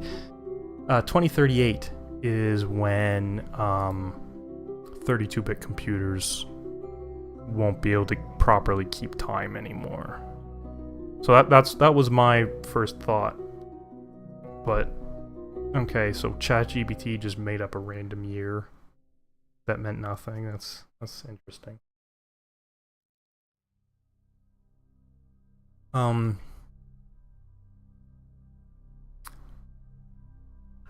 Yeah. So how do wormholes even work? I believe it's like a shortcut. So say you have a piece of paper and you want to get to the other side, but it takes long. What a space folds that area in half. And you fold the paper and put a hole in it. You can just go through there quickly instead of going the whole way. It's sort of like a shortcut. Yeah, that's the classic, you know, I could certainly demonstrate that's the classic idea of what a wormhole is. It's like, you know, if I have a circle, or if I have, like, you know, if I have a piece of paper, you probably can't even see this, but if I have a piece of paper and I want to go from here to here, right, I have to travel, right? This piece of paper is space, right? I have to travel. But a wormhole would allow the space to be curved like this, so this is like a third dimension. So in the case this is 2D space, and I'm creating a third dimension. So in our case, it would be 3D space, and then the wormhole would kind of traverse a fourth dimension. And then, instead of having to go the whole way through space and back and whatever, I can just go through the paper, right? And it's a shortcut. So, yeah, that's kind of the idea, is that it's a shortcut, basically. It's not so much teleportation. Like, it's not like the wormhole teleports you to somewhere else in space. It's that the wormhole is just it's still a distance that you travel through the wormhole. It's just that it's a shorter distance than if you traveled through space. It is kind of a weird idea. I'm not sure it's a laser, but like a plasma cell. Yeah. The guns in Star Wars, I wouldn't call them lasers. They're definitely plasma based or something like that. That's that's what I would say. I don't even know if it was ChatGPT because the characters legit had no filter, and it would say the most deplorable no filter stuff. Yeah, I don't know. I haven't really kept up much with ChatGPT, other than I know it exists. I've used it before, but yeah, I've never heard of the SpongeBob thing, so that's interesting. What is the fourth dimension? Is it even explainable? It seems extremely complex. I don't even think our brains can comprehend it. Have you seen the Tesseract scene from Interstellar? Yeah, that's what I meant. Most likely, but I don't remember it. That's the closest thing we can comprehend from the fourth dimension. It's like a cube that folds itself in and out. So, okay. So this is how the fourth dimension works, okay? So imagine one dimension, right? One dimension is just a line, right? Just a line. Two dimensions is you take two lines, right? Now you have two lines. So in one dimension you just had a straight line, but in two dimensions now you can have two lines and make a square, right? Three dimensions, you can now have three lines.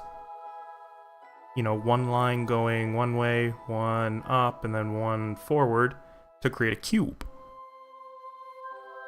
In four dimensions, you have four lines. So you have one line going one way, one line going up, one line going forward, and then you have one line going out into the fourth dimension. And you have a line, a square, a cube, and four dimensions gives you a tesseract. So a square is made up of lines, right? Four lines. A cube is made up of squares. A cube is made up of 6 squares. A tesseract is made up of cubes. I believe 8 cubes makes a tesseract. I think I might be off on that. But yeah, it's not. You can't visualize it, right? So it's not something that you can, because our minds are only capable of visualizing 3 dimensions. Like, there's nothing I can say that'll make you be able to see 4 dimensions in your head. It's just a concept that you have to kind of get, that like, if a line is 1 dimension and a square is 2 dimensions and a cube is 3 dimensions, then there is a 4-dimensional version of that. And if you look up Tesseract,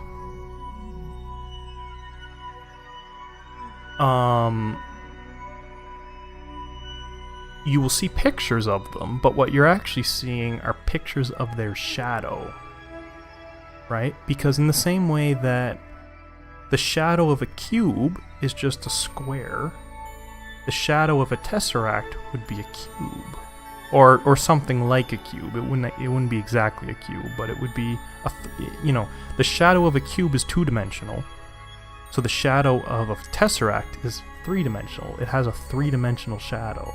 So you can see the shadow because the shadow is 3-dimensional, but you can't see the object itself. It's it's a tough one.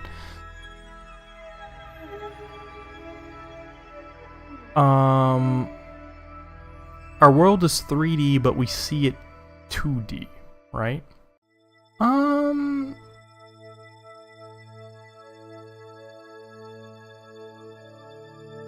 Kind of. Yeah.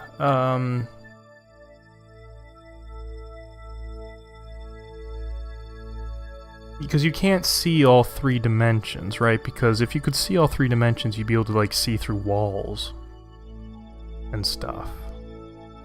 We can only see what's directly in front of us in a sort of 2-dimensional snapshot of the world. So yeah, kind of. You know, we have 2 eyes that can see... We can see depth, but that's not exactly the same thing as being able to see all 3 dimensions. I think that's more of a semantic thing, probably. It kind of depends on how you define seeing in 3D.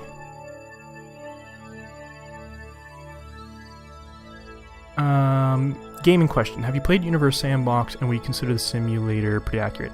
I have played Universe Sandbox, but I haven't played it in a while. A long while. Because I think there's like a second one now, isn't there? That's something I've definitely considered playing on my channel. It's something I'd probably like to play. Do I even... Do I... I have Universe Sandbox Legacy. So I'm assuming that's probably the first one. But Universe Sandbox 2... It would definitely be an interesting... It would be an interesting thing to talk about. Universe Sandbox... Or is Universe Sandbox the second one? And Universe Sandbox Legacy is the first one. It's actually on sale right now. Oh. That might make a good future live stream.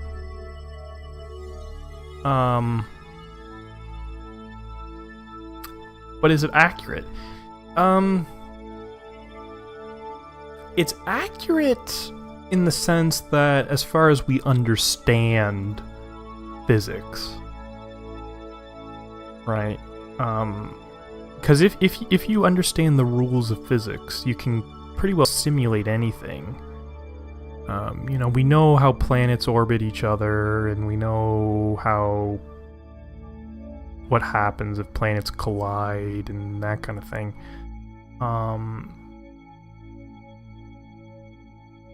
I'd say the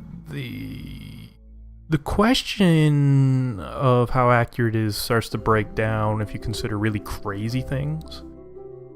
You know, what happens if you collide 100 black holes into each other?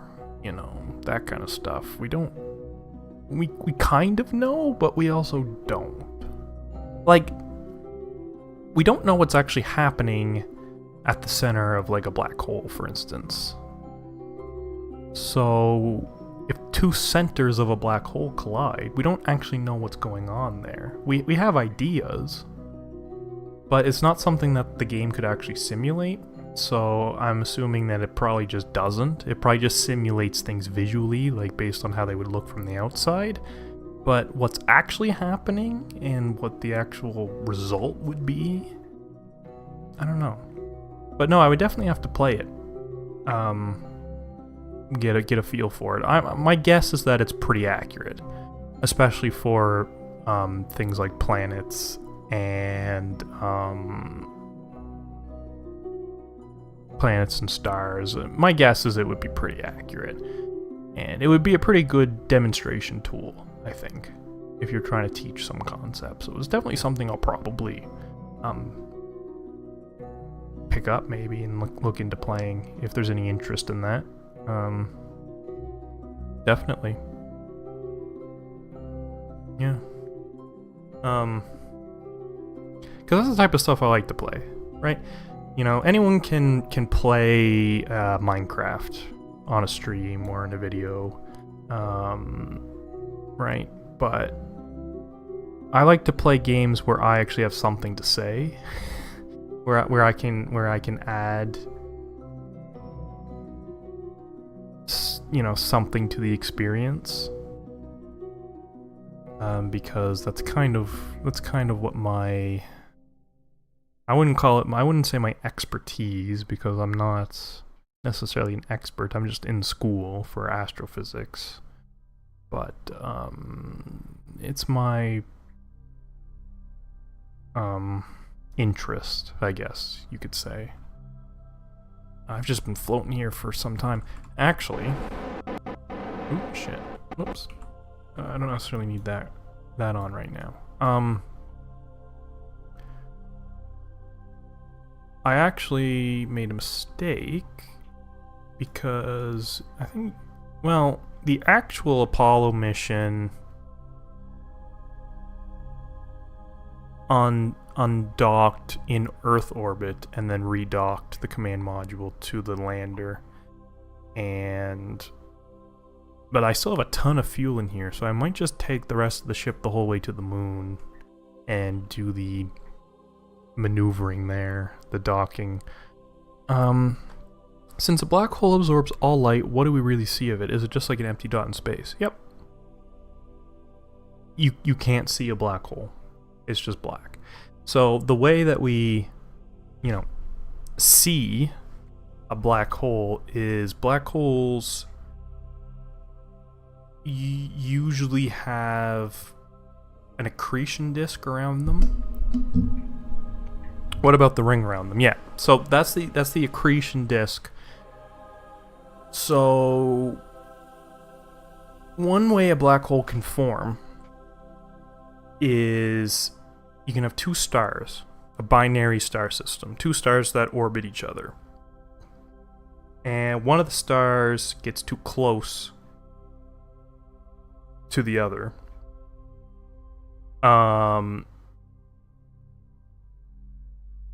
one of the stars is so much bigger than the other that the star's gravity isn't actually strong enough to hold on to the whole star, basically. Like, the gravity of the star isn't actually strong enough to hold the star together. So if there's another tiny star orbiting around it, that tiny star can start to pull material off the bigger star.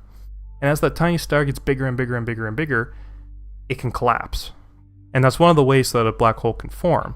So then once the black hole forms, it's still basically eating the other star. And that's what the accretion disk, it's a swirl of basically star material being ripped away from the other star. And accretion disks can be made of different things, but yeah. So what you're actually seeing, you're not seeing the black hole, because the black hole is just black. It's as black as can be. It's as black as the vacuum of space. But what you're seeing is the material that the black hole's basically consuming.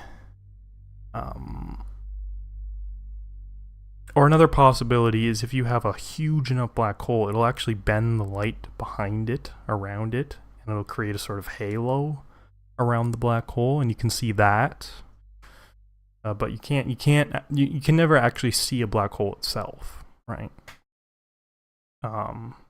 Because there's no light coming from, in order to see something, it has to give off light.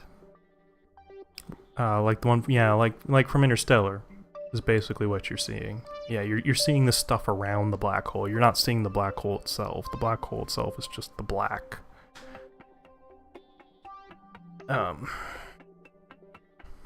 Yeah. Where were we here? I saw something that said, like, someone else could watch you go into a black hole and it would still look like you're going into it, but you're actually already in it, or something like that. I can't remember.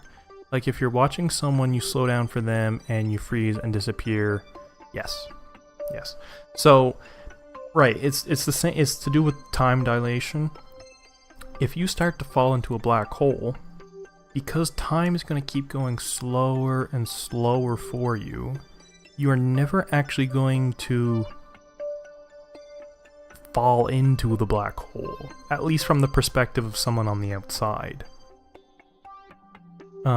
So again, I brought this up earlier. The show Andromeda, it takes place thousands of years in the future, but the whole setup for the show is that there is a ship that gets trapped on the edge of a black hole. So basically, now I don't necessarily know how realistic this is. It's been a long time since I've seen it, so I can't really comment on the realism aspect of this, but it's a ship that gets trapped on the edge of a black hole, so it becomes trapped in time, basically. So then 300 years later, a salvage ship going by finds the ship, pulls it out, and basically that the ship and the captain who was on the ship were frozen in time for 300 years, because from the outside perspective, they were just frozen in time. They weren't doing anything. The flip side of that is if you're the one who's falling into the black hole, you will witness the entire universe go by, right? Because eventually, as you get deeper into the black hole, time will effectively stop for you, which means from your perspective, everything else is going to speed up. And you will basically witness the end of the universe and then die. So it'd be quite the sight, for sure. But I don't know. I don't know if it would be worth it.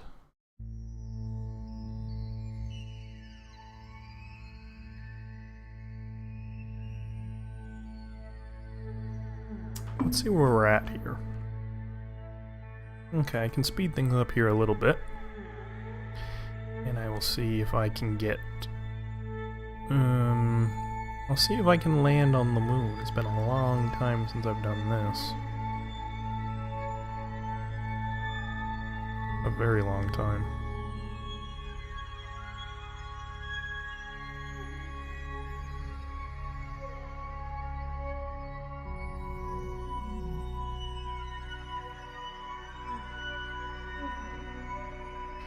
Periapsis 54,000. Yeah. That works.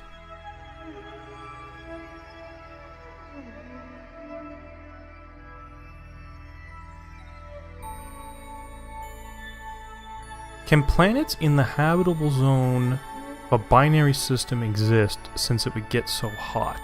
Like Tatooine in Star Wars has 2 red suns that make it so hot. Is that realistic?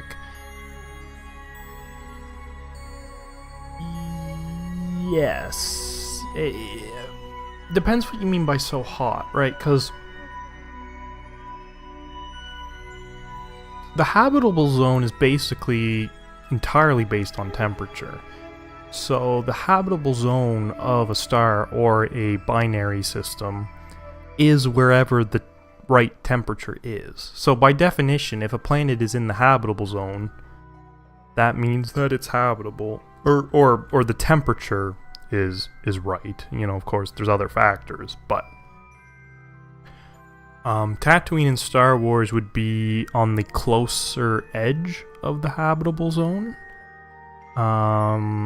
So kind of like where Venus is in our solar system, but with a Earth-like atmosphere, because of course the reason Venus is like a molten hellscape, but that's because its atmosphere is so thick. It traps so much heat. You know, there's so much carbon dioxide in the atmosphere that the heat it's like a blanket around the planet. So if you had Venus, but with an Earth thickness atmosphere, you'd probably have something kind of like Tatooine. And whether it's around a binary system doesn't really matter. All the binary system would do is it would push the habitable zone further out. Because like you said, the 2 suns would give off more heat. But as long as the planet's further away, that extra heat won't actually matter. Like, it just has to be further away. So Tatooine is probably closer to its suns than the Earth is to the sun.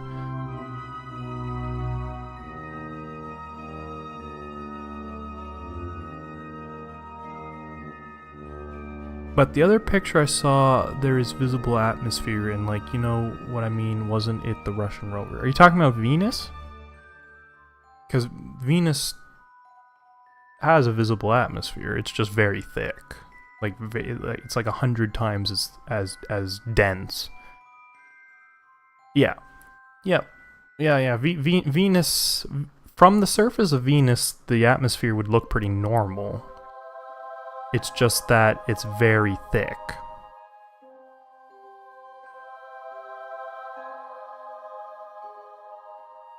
Oh, do you mean a picture from space? Right, so those are like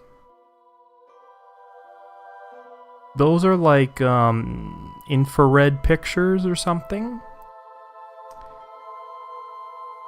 Like if you're talking about like so there's basically, if you look up Venus surface picture, yeah. So there's two types of pictures of Venus. There's a normal picture, which Venus is just kind of cloudy. You can't really see anything. It's just kind of like a light yellow, beige kind of cloudiness. But then there's surface pictures of Venus, which are taken through like infrared, so that it passes through the clouds, so you can get a picture of the surface and see what the surface looks like. So those aren't accurate in the sense that the surface pictures of Venus aren't what you would actually see, basically. Those are taken with special cameras. What you would actually see when you look at Venus is just kind of cloud. You wouldn't be able to see the surface from space. Like if you were in orbit around Venus and looked down, you would just kind of see cloudiness because the atmosphere is so thick. You might get glimpses of the surface depending on where exactly you're looking and how many clouds are in that specific area. Is Titan realistically habitable, breathable? Well, it's not breathable because it doesn't have oxygen. Its atmosphere is made of methane, I think, mostly.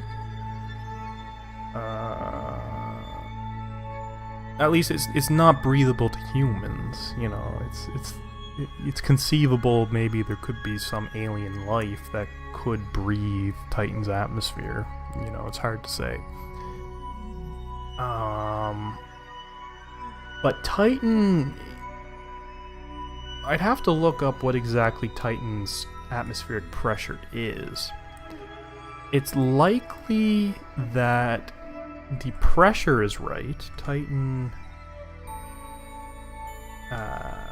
atmosphere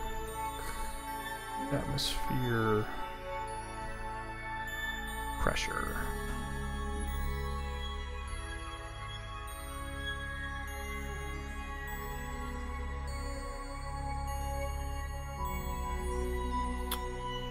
So the surface pressure is about 1.5 times the pressure on Earth. So that would probably be livable. Like you would need some kind of a breathing mask, right? Because of course there's no oxygen in the air.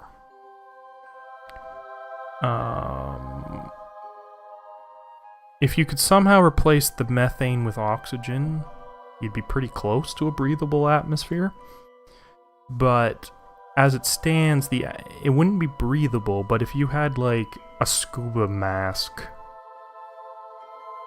and a scuba tank, you know, your own oxygen supply, the actual pressure would mean you wouldn't need a spacesuit, right? Like, you wouldn't have to protect yourself from the pressure. I mean, there might be other stuff in the air, like, I don't know what kind of effect it would have on your skin, but, you know, you could probably get by with just, like, a skin suit, like a skin-tight suit, as opposed to, like, a full-on spacesuit.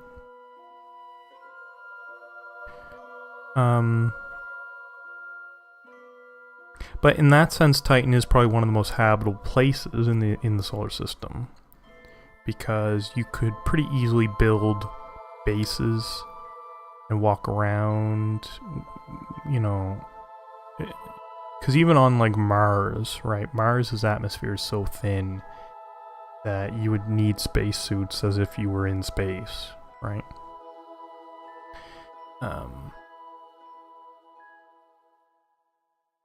Yeah. So it's not breathable, but you could I mean, advanced enough technology, you could probably make it breathable. You know, we're talking like terraforming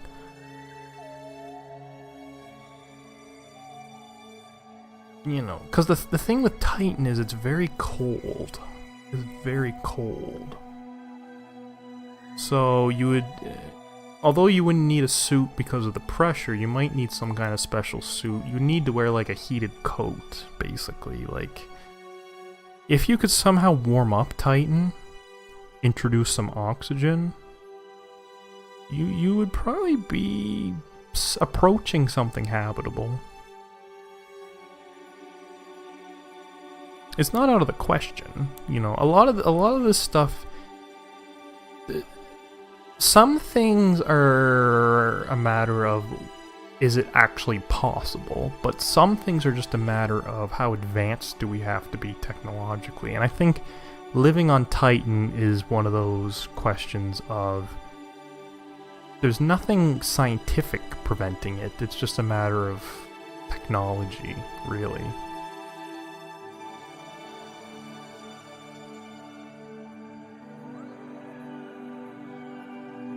Okay, let's see if I can get into orbit around the moon. And then we'll see what happens from there.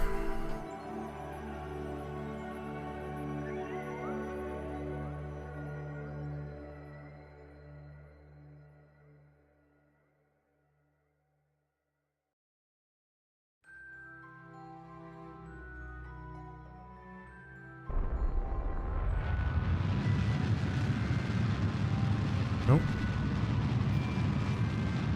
I waited a little long, but I think I'm gonna be okay. This engine's pretty powerful, so. Just gonna circularize my orbit here. Okay, I'm doing pretty good actually.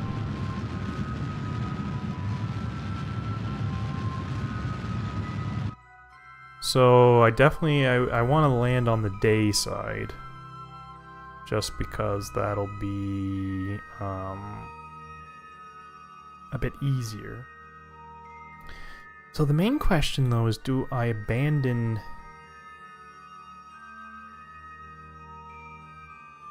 the question is, do I abandon this part because I don't actually need it anymore? It's just gonna get in the way.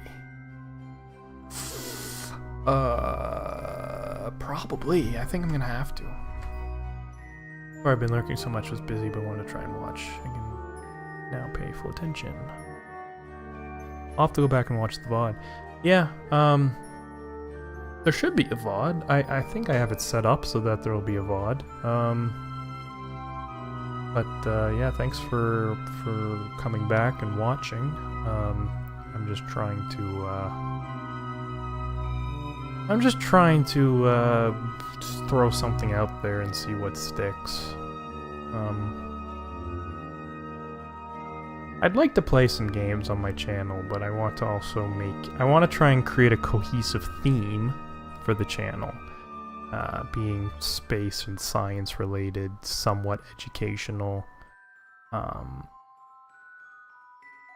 But I'm just gonna see what kind of interest is out there for it, and what people think. I think this stream has gone pretty well. I mean, obviously the concurrent viewers never got too high. I think the highest was 5 at one point, but it's a lot better than 0. So I would count this as a success rate so far. And hopefully I can look into some other stuff in the future. You know, Universe Sandbox is definitely a good one to maybe do a stream on in the future. Because, you know, I like to make videos and stuff, but I have a hard time really figuring out what to make videos on. So that's one thing I like about streams, is people can come in and ask questions, and it's a bit more improv, so I can, you know, it just kind of comes more naturally to me when I'm put on the spot than when I'm trying to, like, write a script or something. And some things that come up during the stream could even be expanded into scripted videos, too. It's always possible. But yeah, the question too here is how low do I want to go? You know, because I don't actually know how much fuel this part of the ship has. So I might try and make my orbit nice and low while I still have the big engine.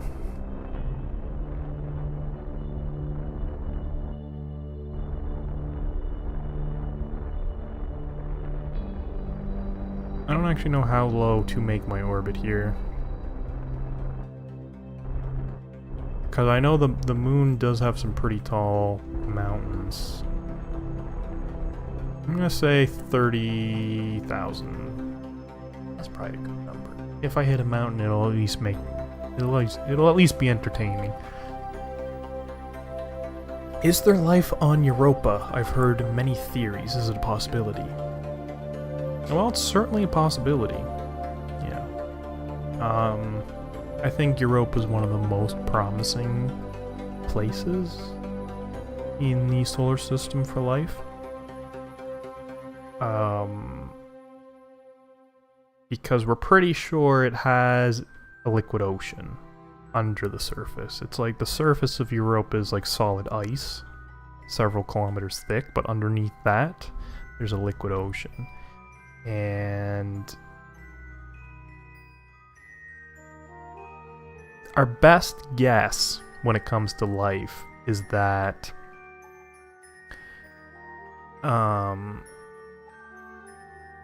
where there's water, there's a good chance of life. And where there's a lot of water, there's a pretty good chance of life. Now, of course, that's just a guess, because until we actually find life somewhere other than Earth, everything's kind of just guesses. It's our best, it's educated guesses, but still just guesses. So, is there life on Europa? I'm hopeful. I would love to see the day where we can actually answer that question with a proper yes or no. I hope that happens in my lifetime. There's been lots of proposals for submarine probes to go to Europa.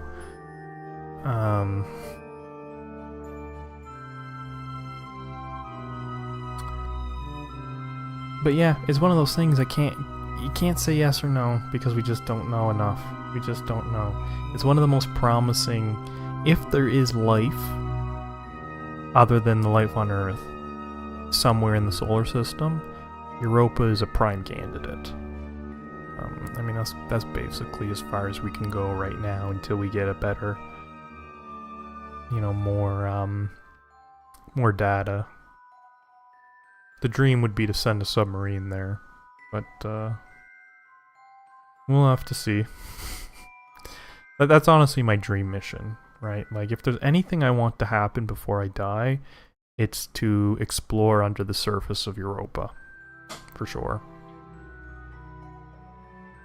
I think FTL could be neat, but I understand that requires more attention, which would make stream interaction difficult. FTL the game. I think that's what I'm assuming. That's what you're saying. Yeah. No, I haven't played that in a long time. That was one of my favorite games at one time. I haven't played that in a long time, but that would make a more interesting gaming experience. But yeah, it would make it harder to interact with comments. But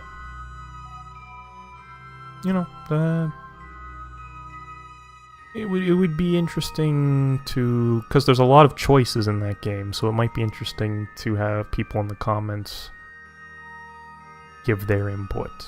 That could be interesting. How did Mars lose its water, since there is proof of it having it in the past?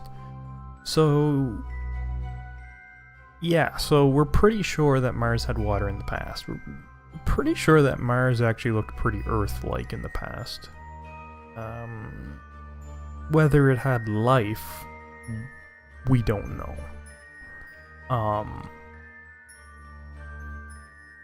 It's certainly possible, at least basic life. But Mars, we're pretty sure Mars had oceans, at the very least. It lost its water because Mars doesn't have a magnetic field. So, the sun is basically constantly giving off charged particles. It's what we call the solar wind. The Earth's magnetic field deflects the solar wind. It's kind of like an invisible shield around us. But the magnetic field is caused by the rotation of a molten iron core. And our best guess is that Mars's core, because it's so small, solidified. And without the molten core, it can't produce its own magnetic field. So the solar wind basically blows the atmosphere away. And with the atmosphere gone, you can't have liquid water because, you know, everyone knows that, like, temperature determines whether water is solid or liquid or a gas, but pressure can also determine that. So without atmospheric pressure, the water would just boil away. And, yeah. Mars's oceans basically boiled away. Now, there are some proposals to create like an artificial magnetic field. You know, if you positioned a satellite directly in front of Mars, between Mars and the sun, it could generate an artificial magnetic field, which would deflect the solar wind, which would allow for Mars to start to recover.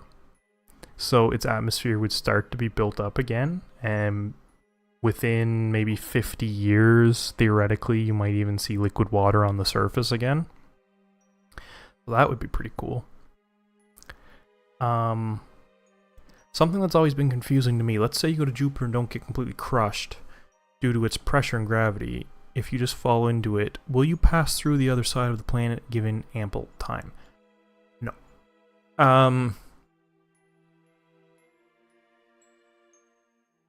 So, okay, well, you said assuming you don't get crushed. So if you had some kind of invincible ship,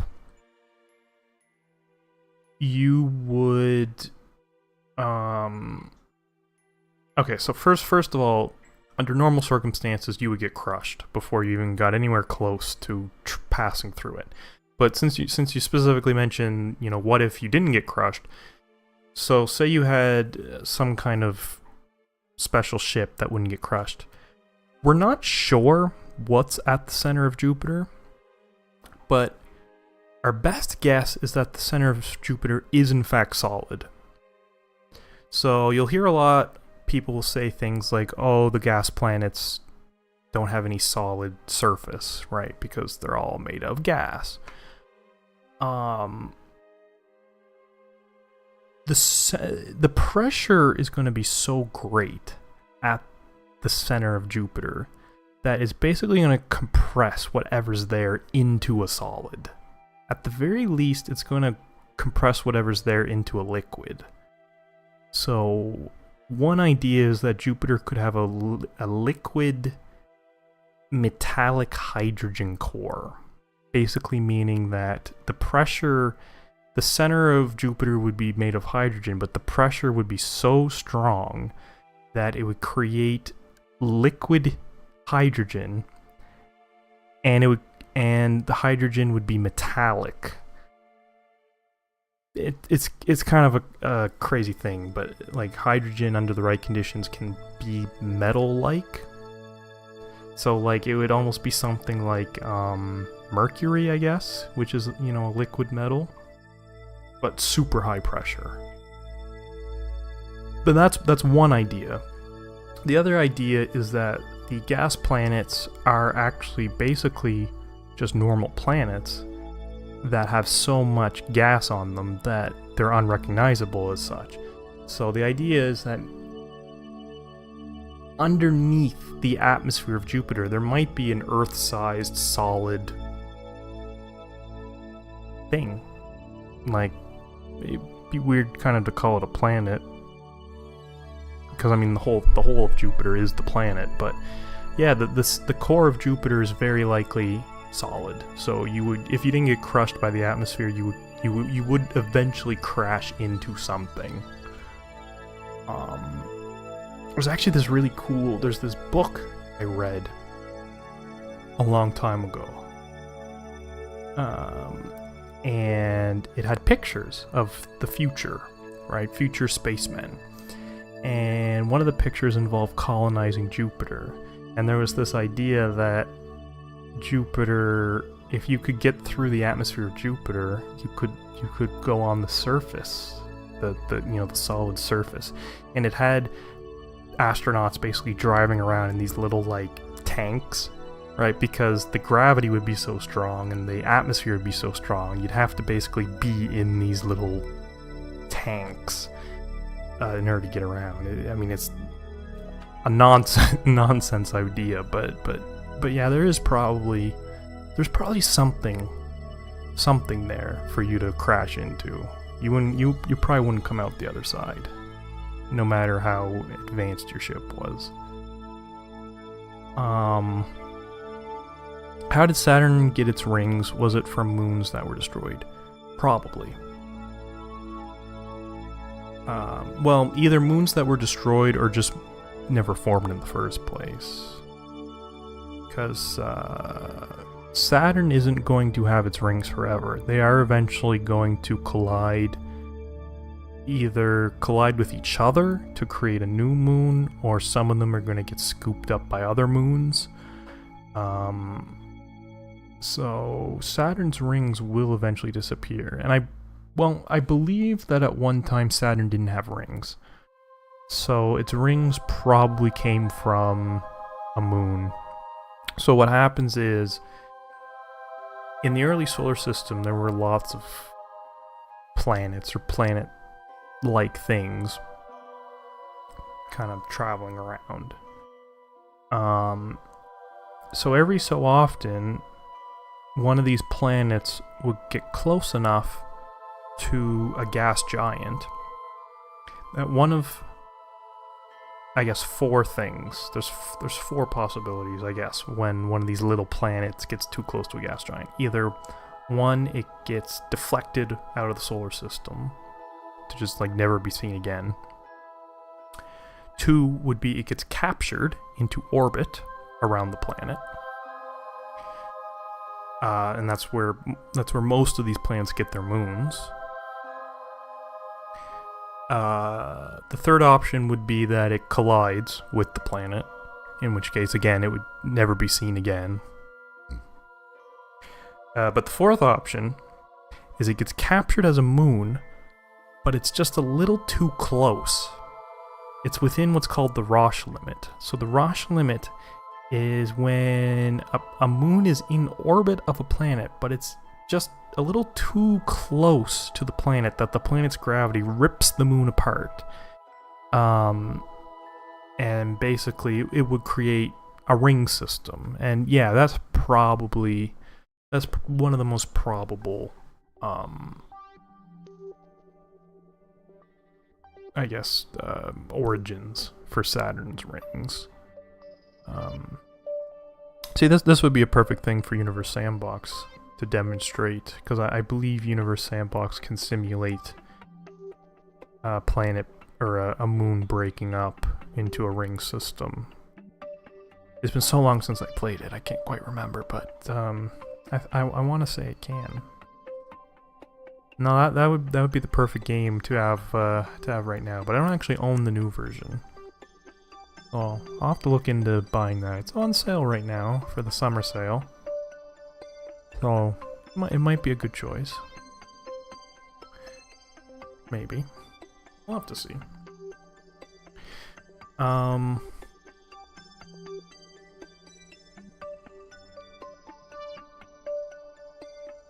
So what I'm going to do here is I'm just going to travel to my periapsis so that I can bring I just want to bring my orbit as close to the surface as I can, so that I'm not wasting any fuel when I actually do the landing.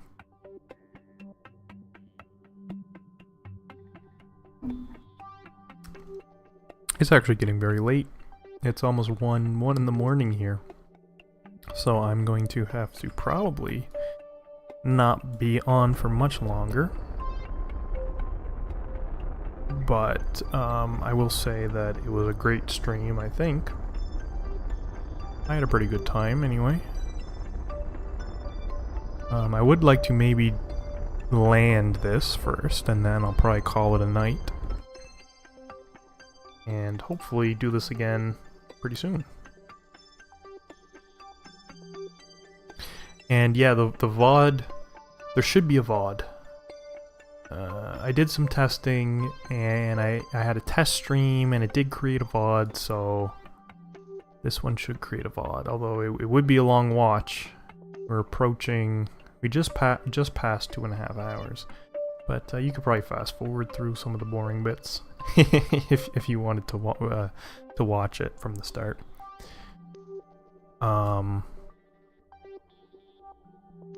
Yeah, I do want to get on the. I do want to be on the day side because it's just a lot easier to land on the day side.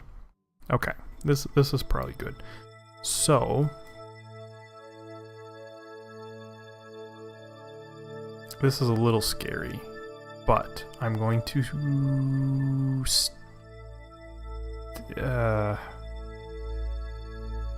this is actually kind of scary because I'm gonna have to quickly flip this around and redock it. Okay, so let's see. Okay. Okay, so that's the lander. I guess technically I don't actually have to dock with the lander, because the originally Apollo docked with the lander so that it would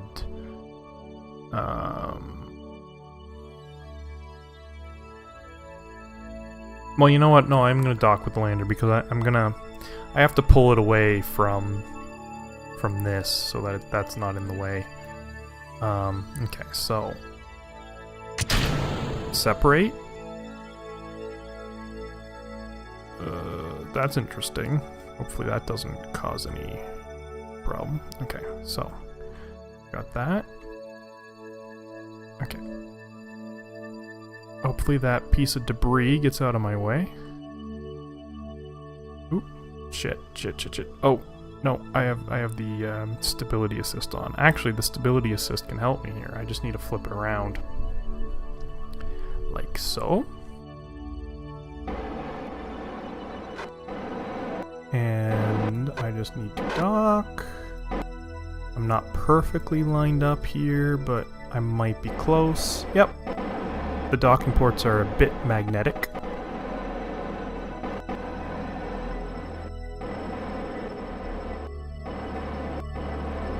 Okay. Okay.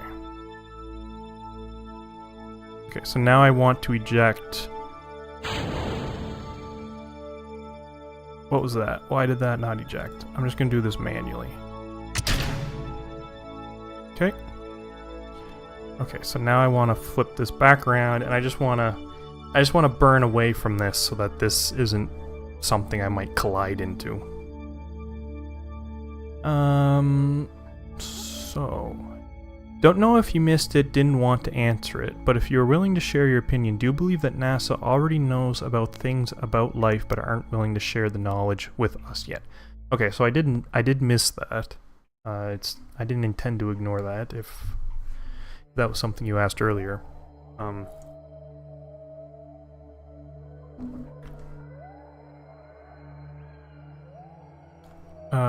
Sorry, just a second. I'm just trying to... Okay, I want this engine... I'm just trying to be careful here not to screw this up. Okay. That's enough. That'll float away, and that won't be an issue anymore. I'm just gonna pause this for a second so that I don't lose my spot. I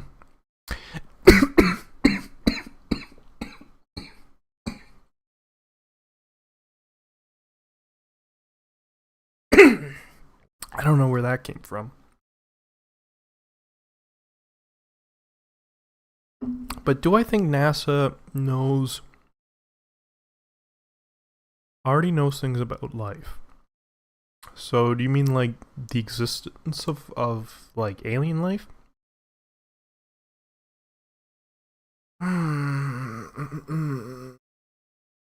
That's a tough one. That's a tough one.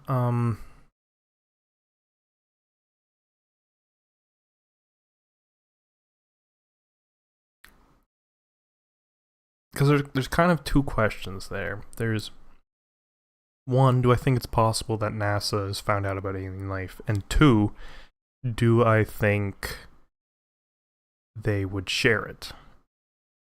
And the question of whether they would share it, because yeah, the discovery of alien life is going to probably change everything, depending on life. If it was just simple life, like if we found bacteria on Mars or something, I don't know if you would necessarily have to hide that. If we found like advanced intelligent civilizations, that could cause a lot of chaos. That would, I think, terrify a lot of people. I don't know about NASA, because here's the thing with NASA. NASA's very open. Basically everything that NASA does is public knowledge. NASA would have a very hard time discovering life and keeping it a secret. It's kind of like the whole moon landing conspiracy. Like, did NASA actually land on the moon?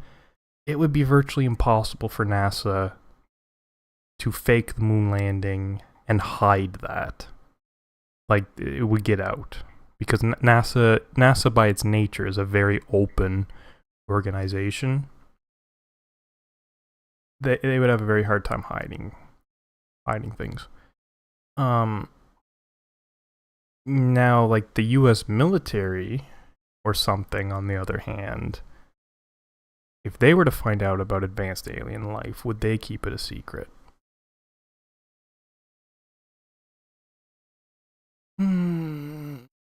That's hard. That's a hard question.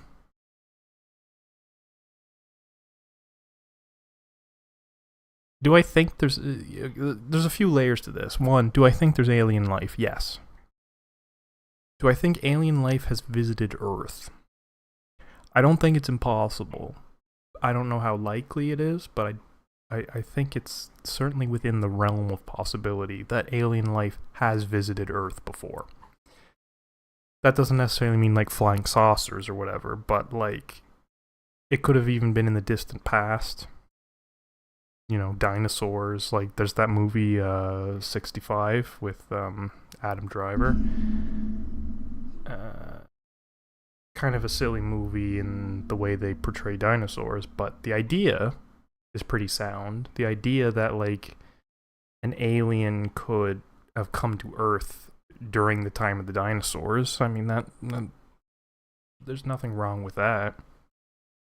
And there would basically be nothing left of them, so we would never know.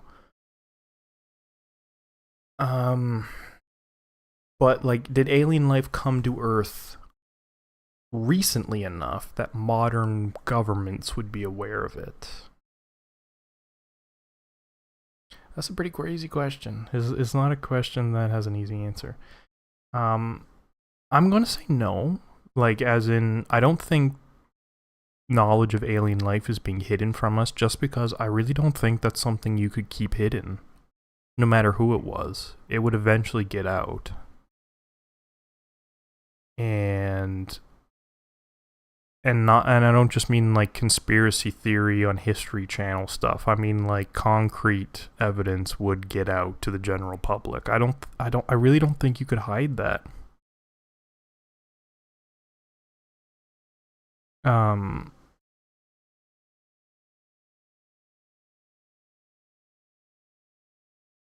know it's a very common trope, you know, you got like, you know, Independence Day, the movie where they keep the aliens in Area 51, and you know, Star Trek even touches on this, you know, the Roswell was actually Quark from Deep Space Nine.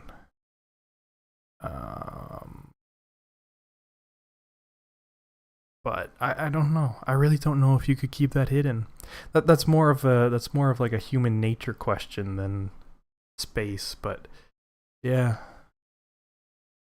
I don't know. I would not be like shocked if they did. I wouldn't be like, oh my god, I can't believe it. They kept the truth about aliens hidden from us. Like, I would not be shocked, but I think it's more likely that we just haven't met aliens yet. Because the thing is too, like, under what circumstances would aliens only be known to a select few people? Right, like if aliens truly showed up to Earth, I'm sure many people would be aware of it. Yeah, I don't know. It's one of those questions that like there's really no real answer. It's just like a see and find out. It's like someday if it comes out that yes, there was alien contact and the government kept it hidden from us, and I'd be like, well, I guess. You know, I'm not shocked, but I would be a little bit surprised that they could keep something like that hidden. It would probably be the most competent thing that the government has ever done. If that was the case. Are you considering a job in astrophysics, physics, or something at NASA?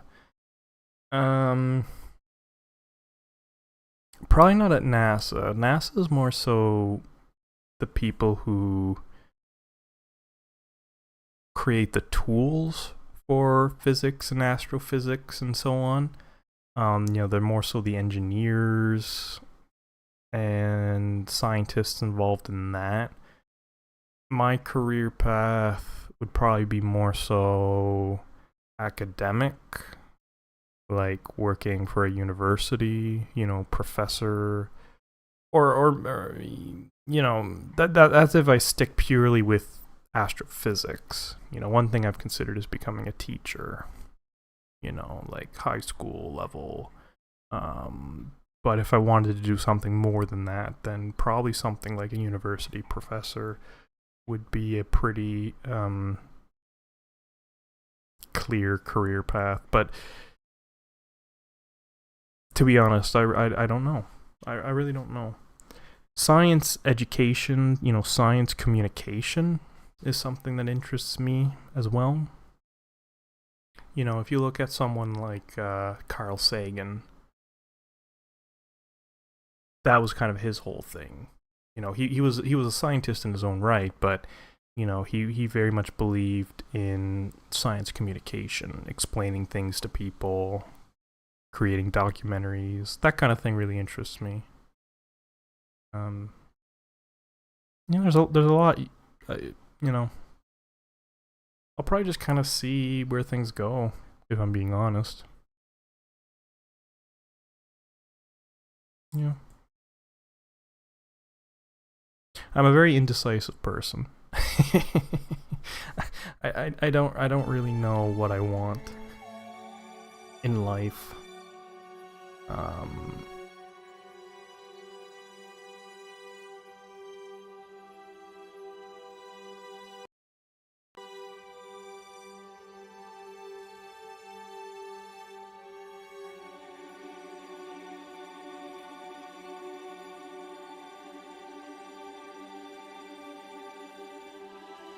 Okay, I'm thinking Jebediah.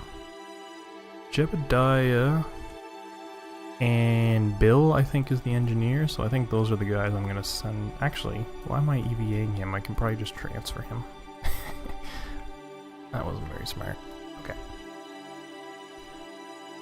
Okay, now I gotta remember how to do this. Transfer crew. Transfer Jebediah to here. Transfer crew. Transfer Bill to here. Okay, so we're all loaded up in the lander.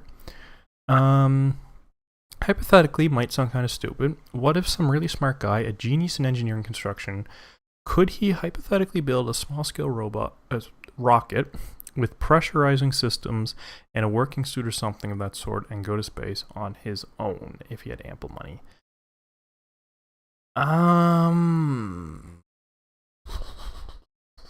Well, when you say if he had ample money, you know, that's kind of what, like, Jeff Bezos did. I mean, not that Jeff Bezos built it himself, but, like... If you mean, could someone build it on their own? As, you know, if they had enough money to buy everything they might need. Probably, but it would be like a lifetime project. Because, like, a lot of work goes into building a rocket, especially one that can carry people. Like, we'd be talking, like, you would have to devote years and years, if not decades.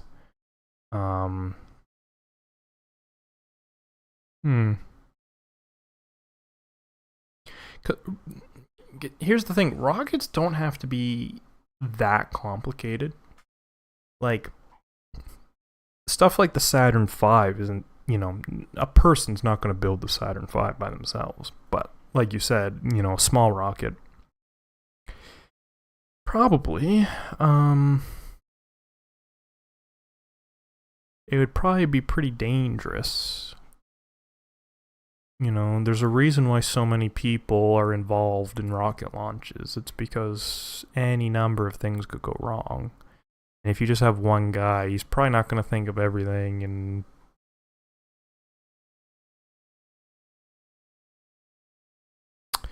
why is the Artemis program using a moon-orbited space station instead of putting something like the lunar module at the top, like Saturn V? So I think the main idea behind that is reusability. You know, the Apollo missions were kind of one and done things, whereas Artemis, the goal is permanent habitation on the moon. So a space station would make it easier to reach the moon, because if you have a space station there, right, you can send a smaller ship to the moon, right? Instead of carrying a new lander every time, you could just send a ship carrying the astronauts. It'll dock with the space station, they'll get on the lander, go down to the moon, and then when they're done, they'll go back up to the space station where their ship is waiting, and then get back on their ship and go home. So the reusability, I think, is the main factor. And also just the permanence of it. You know, the infrastructure being there creates a more permanent mindset of, like, we have to man this space station, so that means this is an ongoing project that we can't just cancel on a whim. If anything, that's probably the main reason, is that once you got the space station up there, people are going to be more inclined to keep it going. Whereas if you send up a fresh lander every time or something, it's a lot easier to say, no, we're not going to do that anymore and cancel it, like what happened to the Apollo program. You know, if the Apollo program got far enough to start building like an actual base on the moon, it probably would have lasted longer, because it would be harder to cancel that.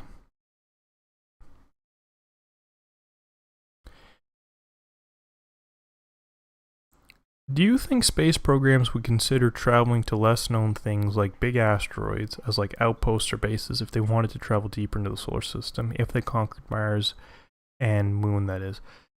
Yeah, I think so. I mean, if you've ever seen the show The Expanse, that definitely kind of,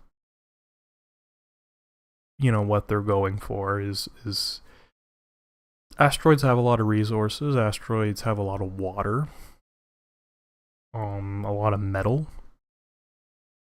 so they would be very useful things.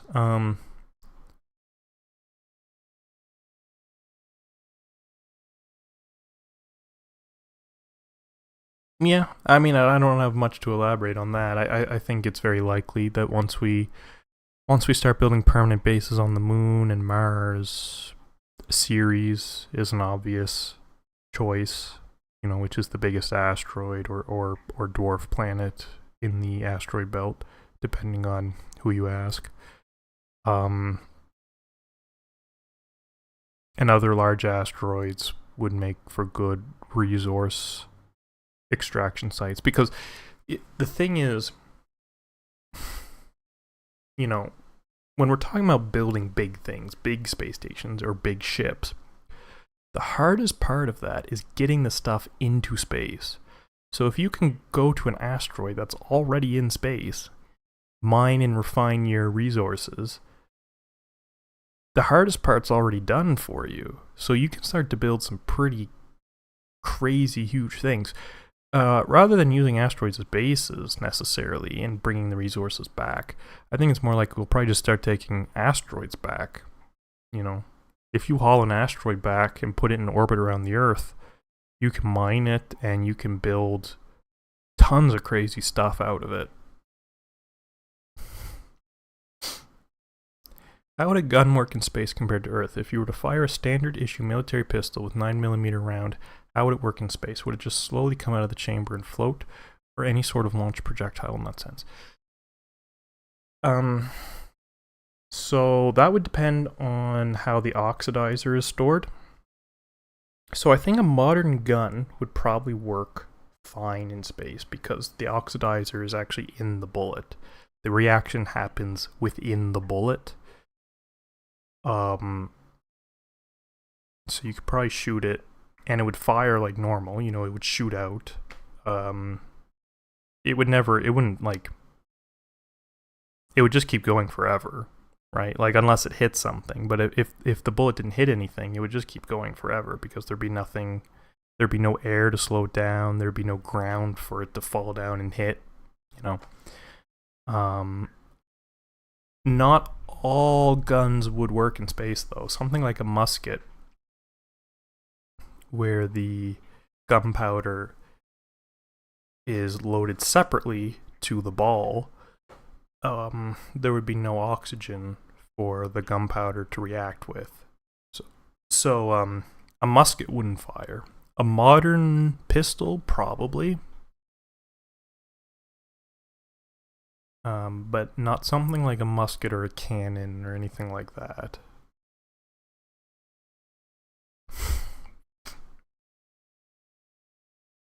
Do you see things like the Dyson Sphere or Moon Hotel happening in the future? Do you think harvesting materials would happen anytime soon? Well, Dyson Sphere and Moon Hotel are two very different extremes. Dyson Sphere is more of a theoretical thing. It's kind of like, what would a civilization do that's already done everything? Oh, they'll build a Dyson Sphere. Like, that's kind of what that is. So is it possible? Maybe, but it's the type of thing, we're talking like 100,000 years from now, building a Dyson Sphere. So not something that would really happen anytime soon. Moon Hotel, though, yeah. Once companies like SpaceX get things a bit more refined and more reliable, and private companies get more and more into space flight, tourism is going to be a major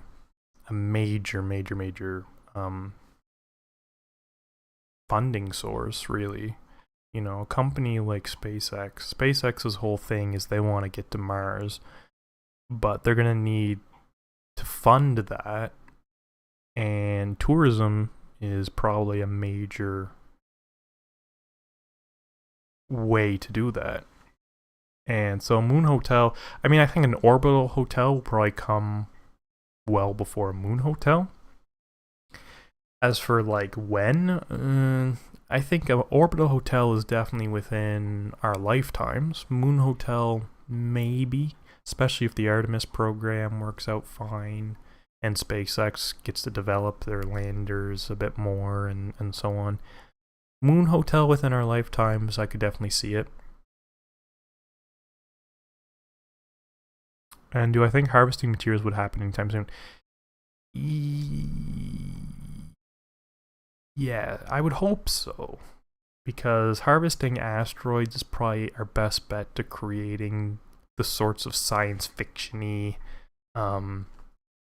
spaceships. You know, something like a Star Destroyer, you would basically need to mine asteroids to build that, because you're not transporting all that metal off of the Earth. It's just not going to happen.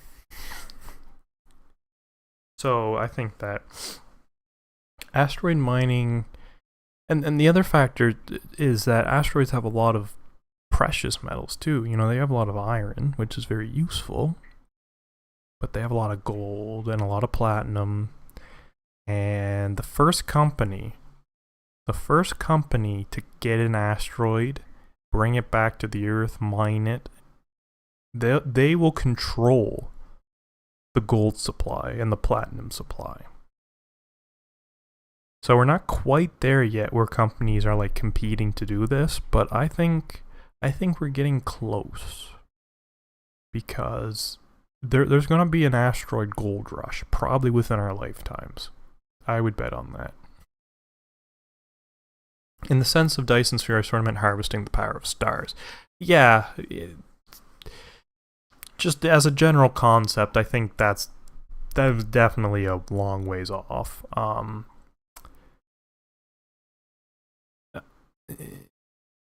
You know, what is human civilization going to look like in 100,000 years? You know, that's not an easy question. You know, I definitely could. I don't think Dyson spheres are like impossible, but they're a very far out thing. It's really, it would be basically impossible to comment on when something like that could happen.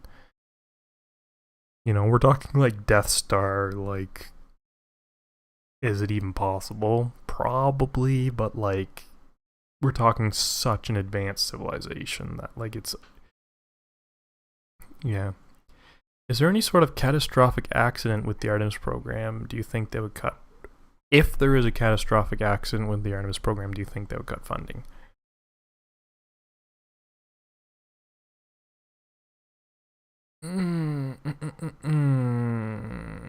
That's a hard one, because there were catastrophic accidents with Apollo, and lots of people wanted to cut the funding over that. So I would not be shocked if people called for it to be canceled over an accident. But I think part of that too is the whole permanent thing, right? Like the Artemis program is not supposed to be a one and done thing. It's supposed to be the beginning of permanent presence on the moon and eventually permanent presence on Mars.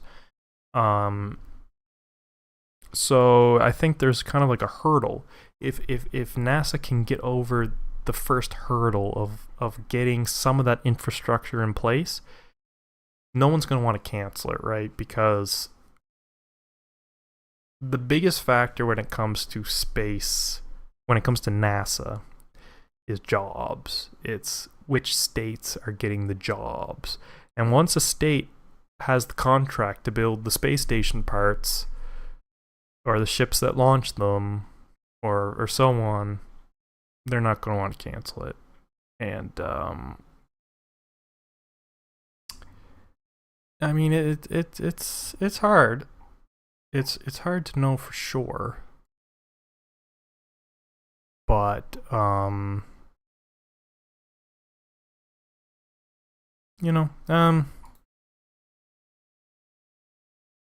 if I had to guess, I would say no. I don't think anything bad enough would happen that people call for it to be canceled. Delayed, maybe. Delayed, probably, if there was an accident. But outright canceled, I think it's more likely it would be canceled by just some political whim as opposed to any real reason. If we progress somehow to gigantic spaceships like Star Destroyers or like Executors, do you think things like spaceship, shipyard, or docking area in space, like a space for them to be docked constructed? Yeah, for sure. Yeah. I mean, it. Ooh. I'm gonna have to blow my nose.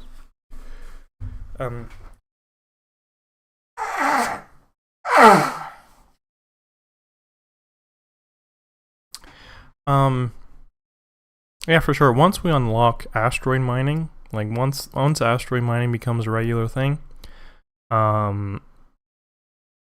space dock like in Star Trek or dry docks for building huge ships will be pretty normal, I think. Because like the reason spaceships right now and space stations are so delicate looking and so like dainty and like you feel like you touch them they're gonna fall apart and like everything is as weight efficient as possible is because we're transporting all that stuff off the Earth. It if you look at the Saturn V, I mean, I'm not sure if you who was here at the beginning, but if you recall how big the rocket was for this initially, and now this is all I'm left with. It takes a lot to transport stuff off the surface of the Earth.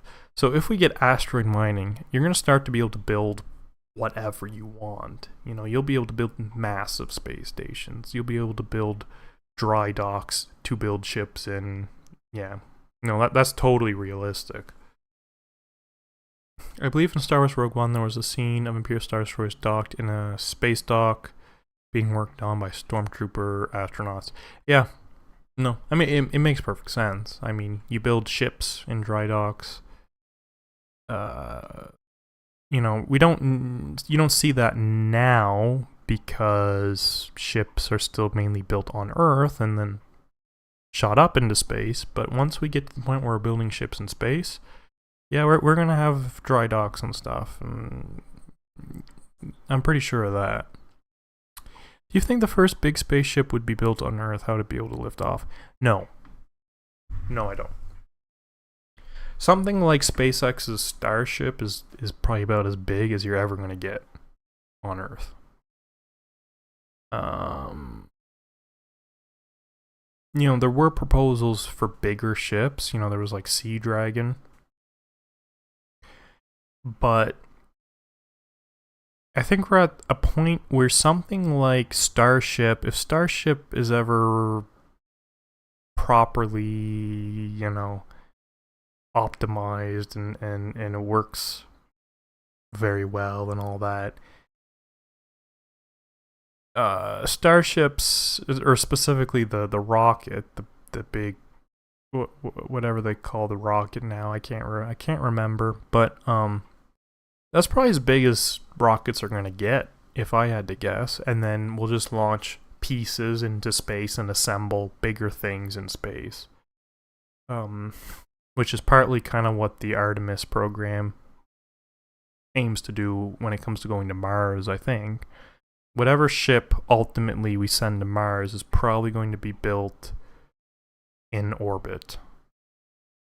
And launched from there, as opposed to built on Earth and launched off the Earth as one whole piece. With the exception being Starship. Starship is obviously built on Earth as one piece and is launched whole. But yeah, I think that's probably about the limit. Anything bigger than that, we're going to have to start building things in space.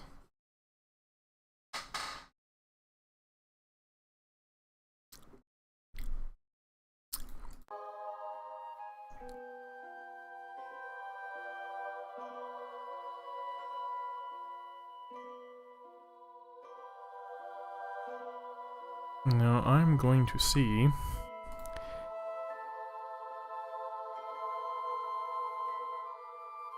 if I can get this thing down to the surface.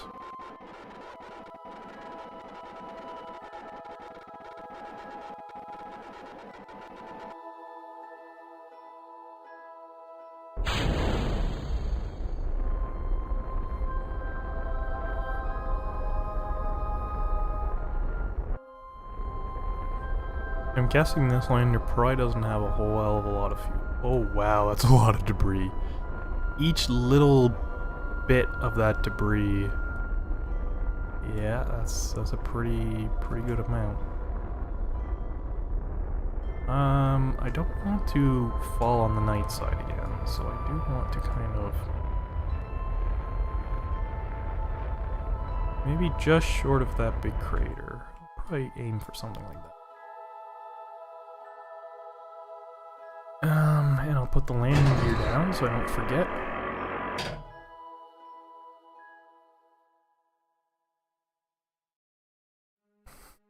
How would mining asteroids unlock new possibilities? You said with the rockets we currently have, you feel as if they would fall apart. Would it give access to sturdier and more durable materials? Yeah, basically.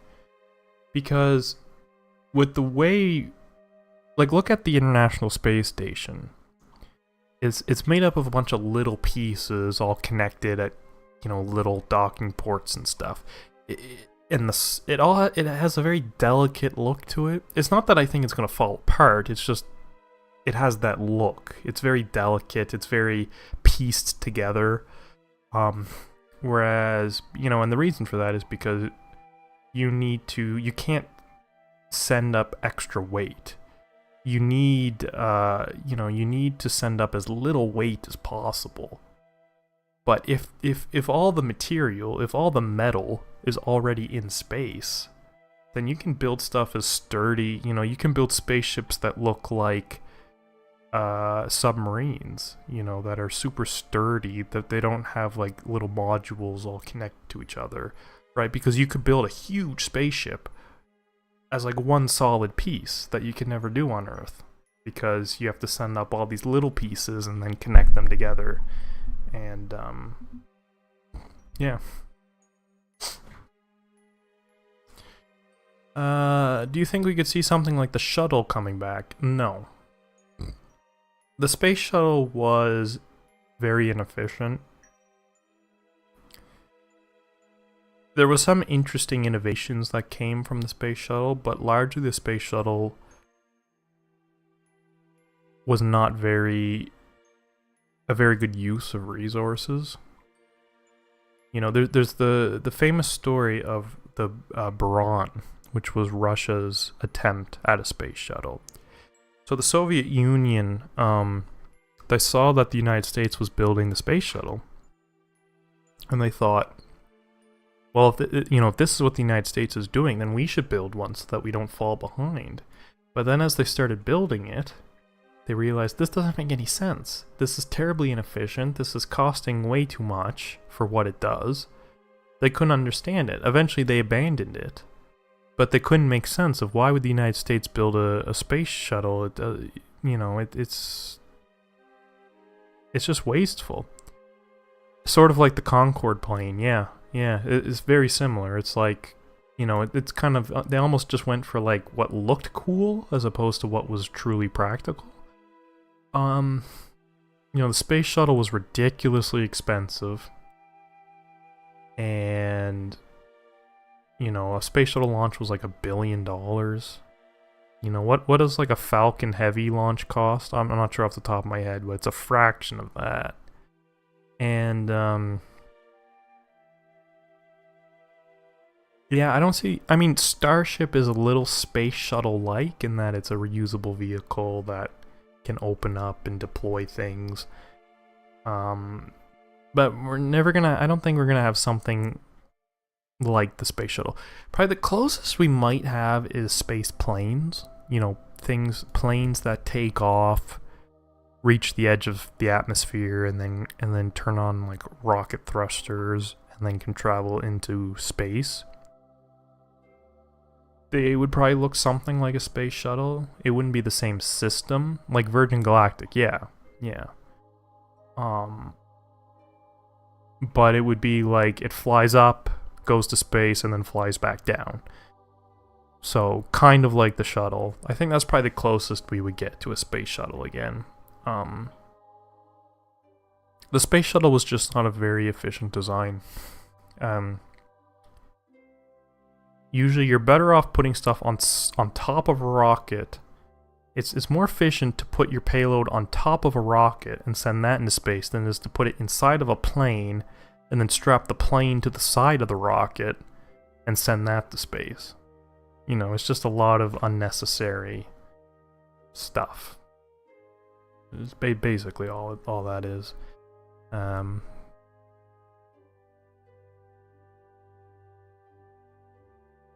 If in the future we get close to extremely fast travel, how would it work? Would it be like hyperdrive in Star Wars? Well, it depends. I mean, you can go fast using just normal rockets and stuff. Well, maybe not normal rockets because of the fuel, but like you could build nuclear rockets and go a significant fraction of the speed of light. You know, we could travel to the nearest stars using nuclear propulsion. But if you're talking like faster than light, you know, if you want to travel between stars in like a matter of hours, then yeah, you would almost have to do something in the realm of like hyperdrive or warp. I think warp drive is probably more likely than hyperdrive, just because hyperdrive requires hyperspace, which is something that we don't even know if it exists, right? Whereas warp drive, there are like legitimate theories on how warp drive might work. So I think something like Star Trek's warp drive is more likely to happen. But yeah, in order to travel like they do in Star Wars or Star Trek, we would need something like what they have. Yeah. It's not something that our current technology... It's not a matter of just like our technology gets better so we can travel faster. It's like we would have to discover new technology in order to make that possible. Whether that's hyperspace or warp drive or that, I don't know. It comes down to what's actually possible, and whether any of it's possible at all, you know. I'm landing in this crater. I'm not sure if that's such a good idea. It would be nice to land on more flat terrain, but we'll see.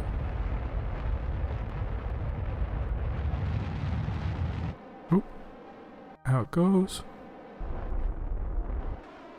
And...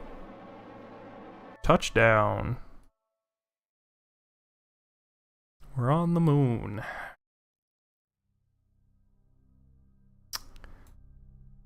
I don't love being in this crater, but we're landed. We're in one piece. We used about half of our fuel, so if we do things right, we should have enough to get back. Though I don't know if I'm gonna bother with that tonight because it's very, very late. But I'll hop out and do a flag.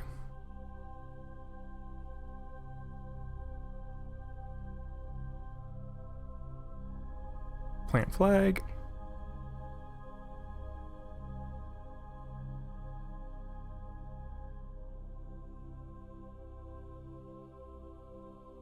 First landing. That's interesting. The flag didn't change to... I thought I picked a different flag, but maybe I didn't set it as the mission flag, I guess.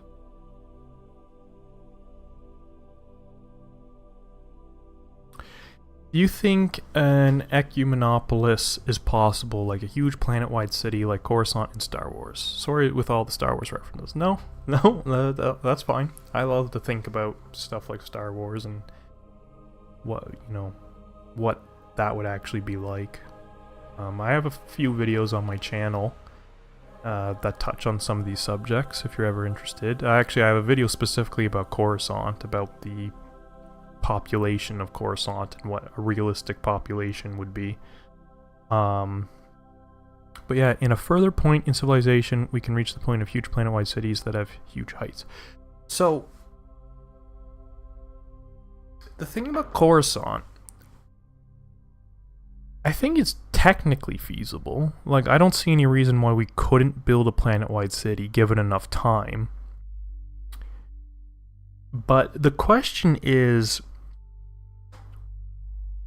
would we need to, right? Because Earth's population is approaching a peak.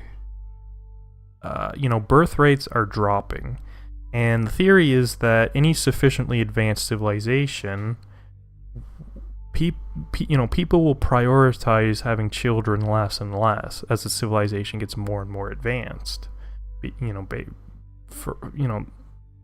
There's lots of reasons for this. I'm not an expert, but it is happening. Birth rates are, look at China. China's birth rate this year turned negative. China now has a declining population. And many other countries do as well.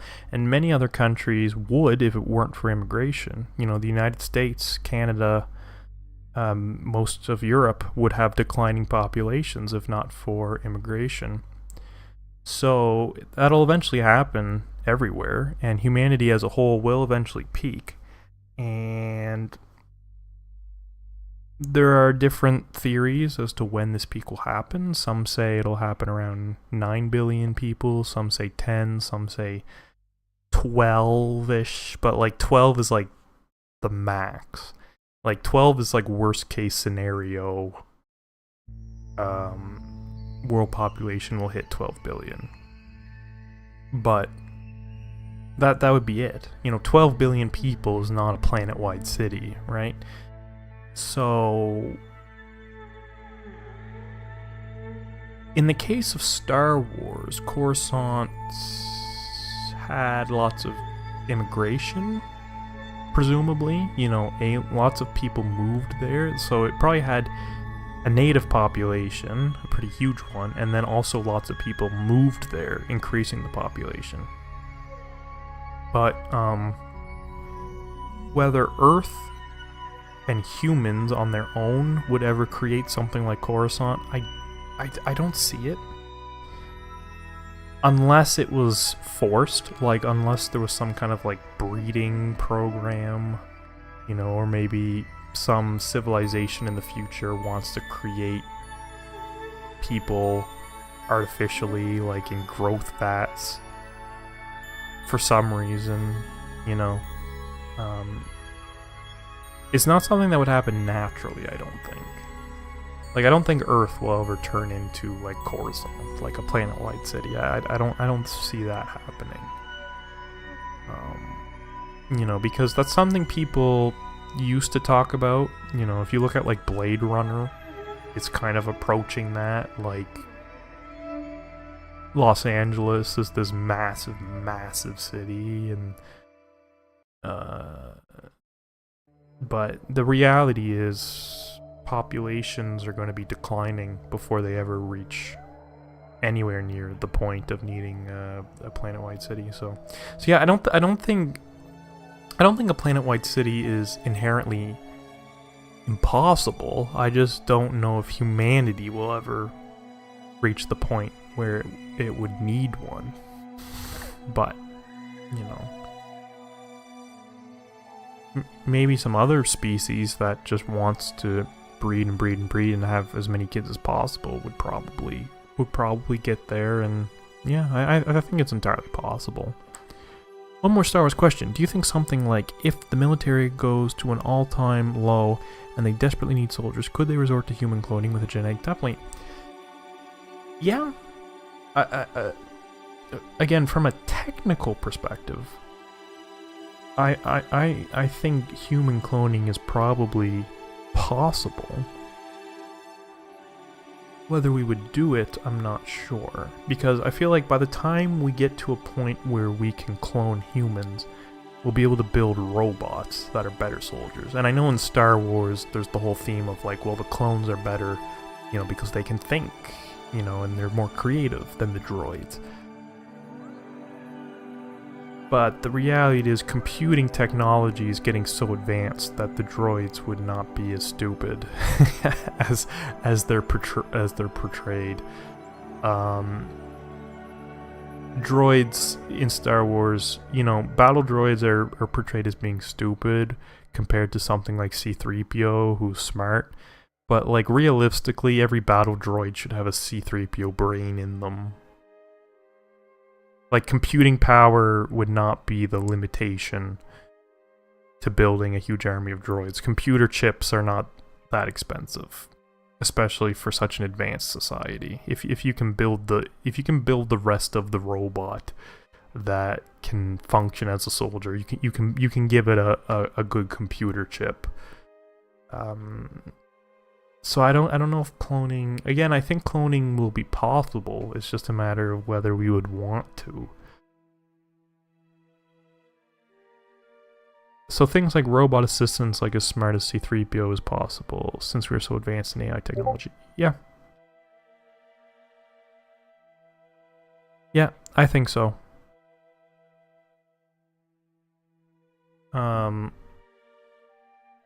I think that we will eventually get to the point where something like C-3PO is entirely possible, yeah. How long it'll take, I'm not sure. You know, because we're getting very close with things like... You know, AI is advancing very quickly. But something you have to remember about AI right now is that it's... You know, it's run on these huge data centers. You know, ChatGPT could not be run on, you know, a cell phone. You know, it's run on these huge data centers. So that's just a matter of shrinking the technology, which is, you know, entirely possible. But there's also a difference between, like, is ChatGPT really thinking, you know, or is it just mimicking? It'll take some time to work that out, I think. But I think it's definitely within the realm of possibility. It's definitely going to happen eventually, for sure. Yeah. Like robots having sentience or personality. Yeah. Yeah, that's a big question. You know, will AI ever have sapience or feeling or consciousness? We don't know. We don't know why humans are conscious. You know, what is it that makes us conscious? If it's simply the structure of our brain, then surely we can replicate that and create artificial consciousness. But is there something deeper? Is there something more unique to biology that allows for consciousness? That a robot couldn't have it? I don't know. You know? It's an interesting question. I think robots will eventually have consciousness. You know, I think something like Data from Star Trek or C-3PO from Star Wars will be possible. It's just when, I'm not sure. Because it feels like AI is advancing very quickly right now, but it's also, you know, what is the AI really intelligent, or is it just mimicking intelligence? Does it make it, you know, does it look intelligent, but if you actually gave it a real problem to solve, would it be able to? I'm not convinced that ChatGPT is close to that, close to, you know, some world-changing... Well, I shouldn't say that. ChatGPT is certainly going to be world-changing, but, like, I don't know if it's quite the, like, human-like intelligence that some people are thinking it might be. I think we got a little ways to go, but you never know. You know, this stuff moves so quickly, it's hard to tell. Yeah.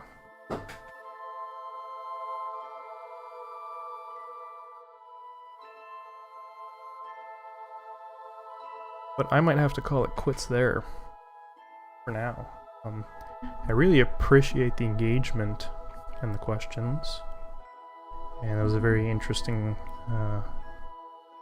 fun time for me, and I hope it was enjoyable. You subscribed. Well, thank you very much for subscribing, because if you found this interesting, then I'm hoping to do more stuff like this in the future, and videos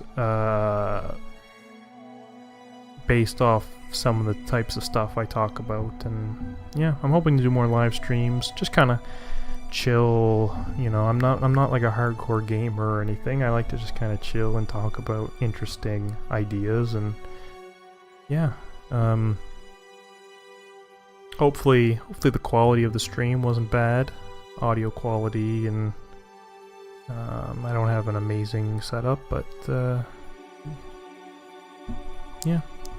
But yeah, anyway, yeah, thank you very much for your time and your attention and your subscription, and I hope to do something like this again in the future. And I'll probably, this stream wasn't announced, but in the future I'll probably be announcing my streams so that people can know when they're happening. I'll probably work out like a schedule maybe, but we'll have to see. I'm still just very new. You know, this is my first real stream on YouTube.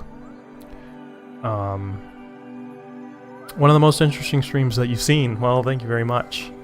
I try to be interesting. You know, you know, I try to work with my strengths. I'm not maybe as entertaining as some people out there, but if I can be interesting, then that's pretty good too. So, yeah. No, I appreciate the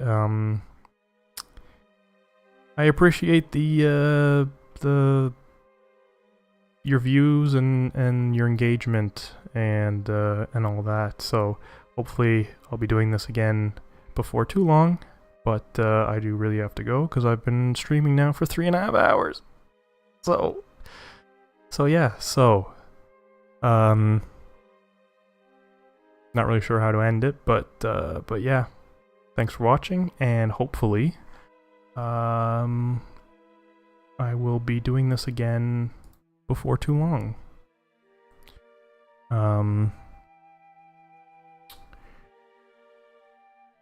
Okay, yeah, so thanks for watching. Have a good night. Yeah, you too.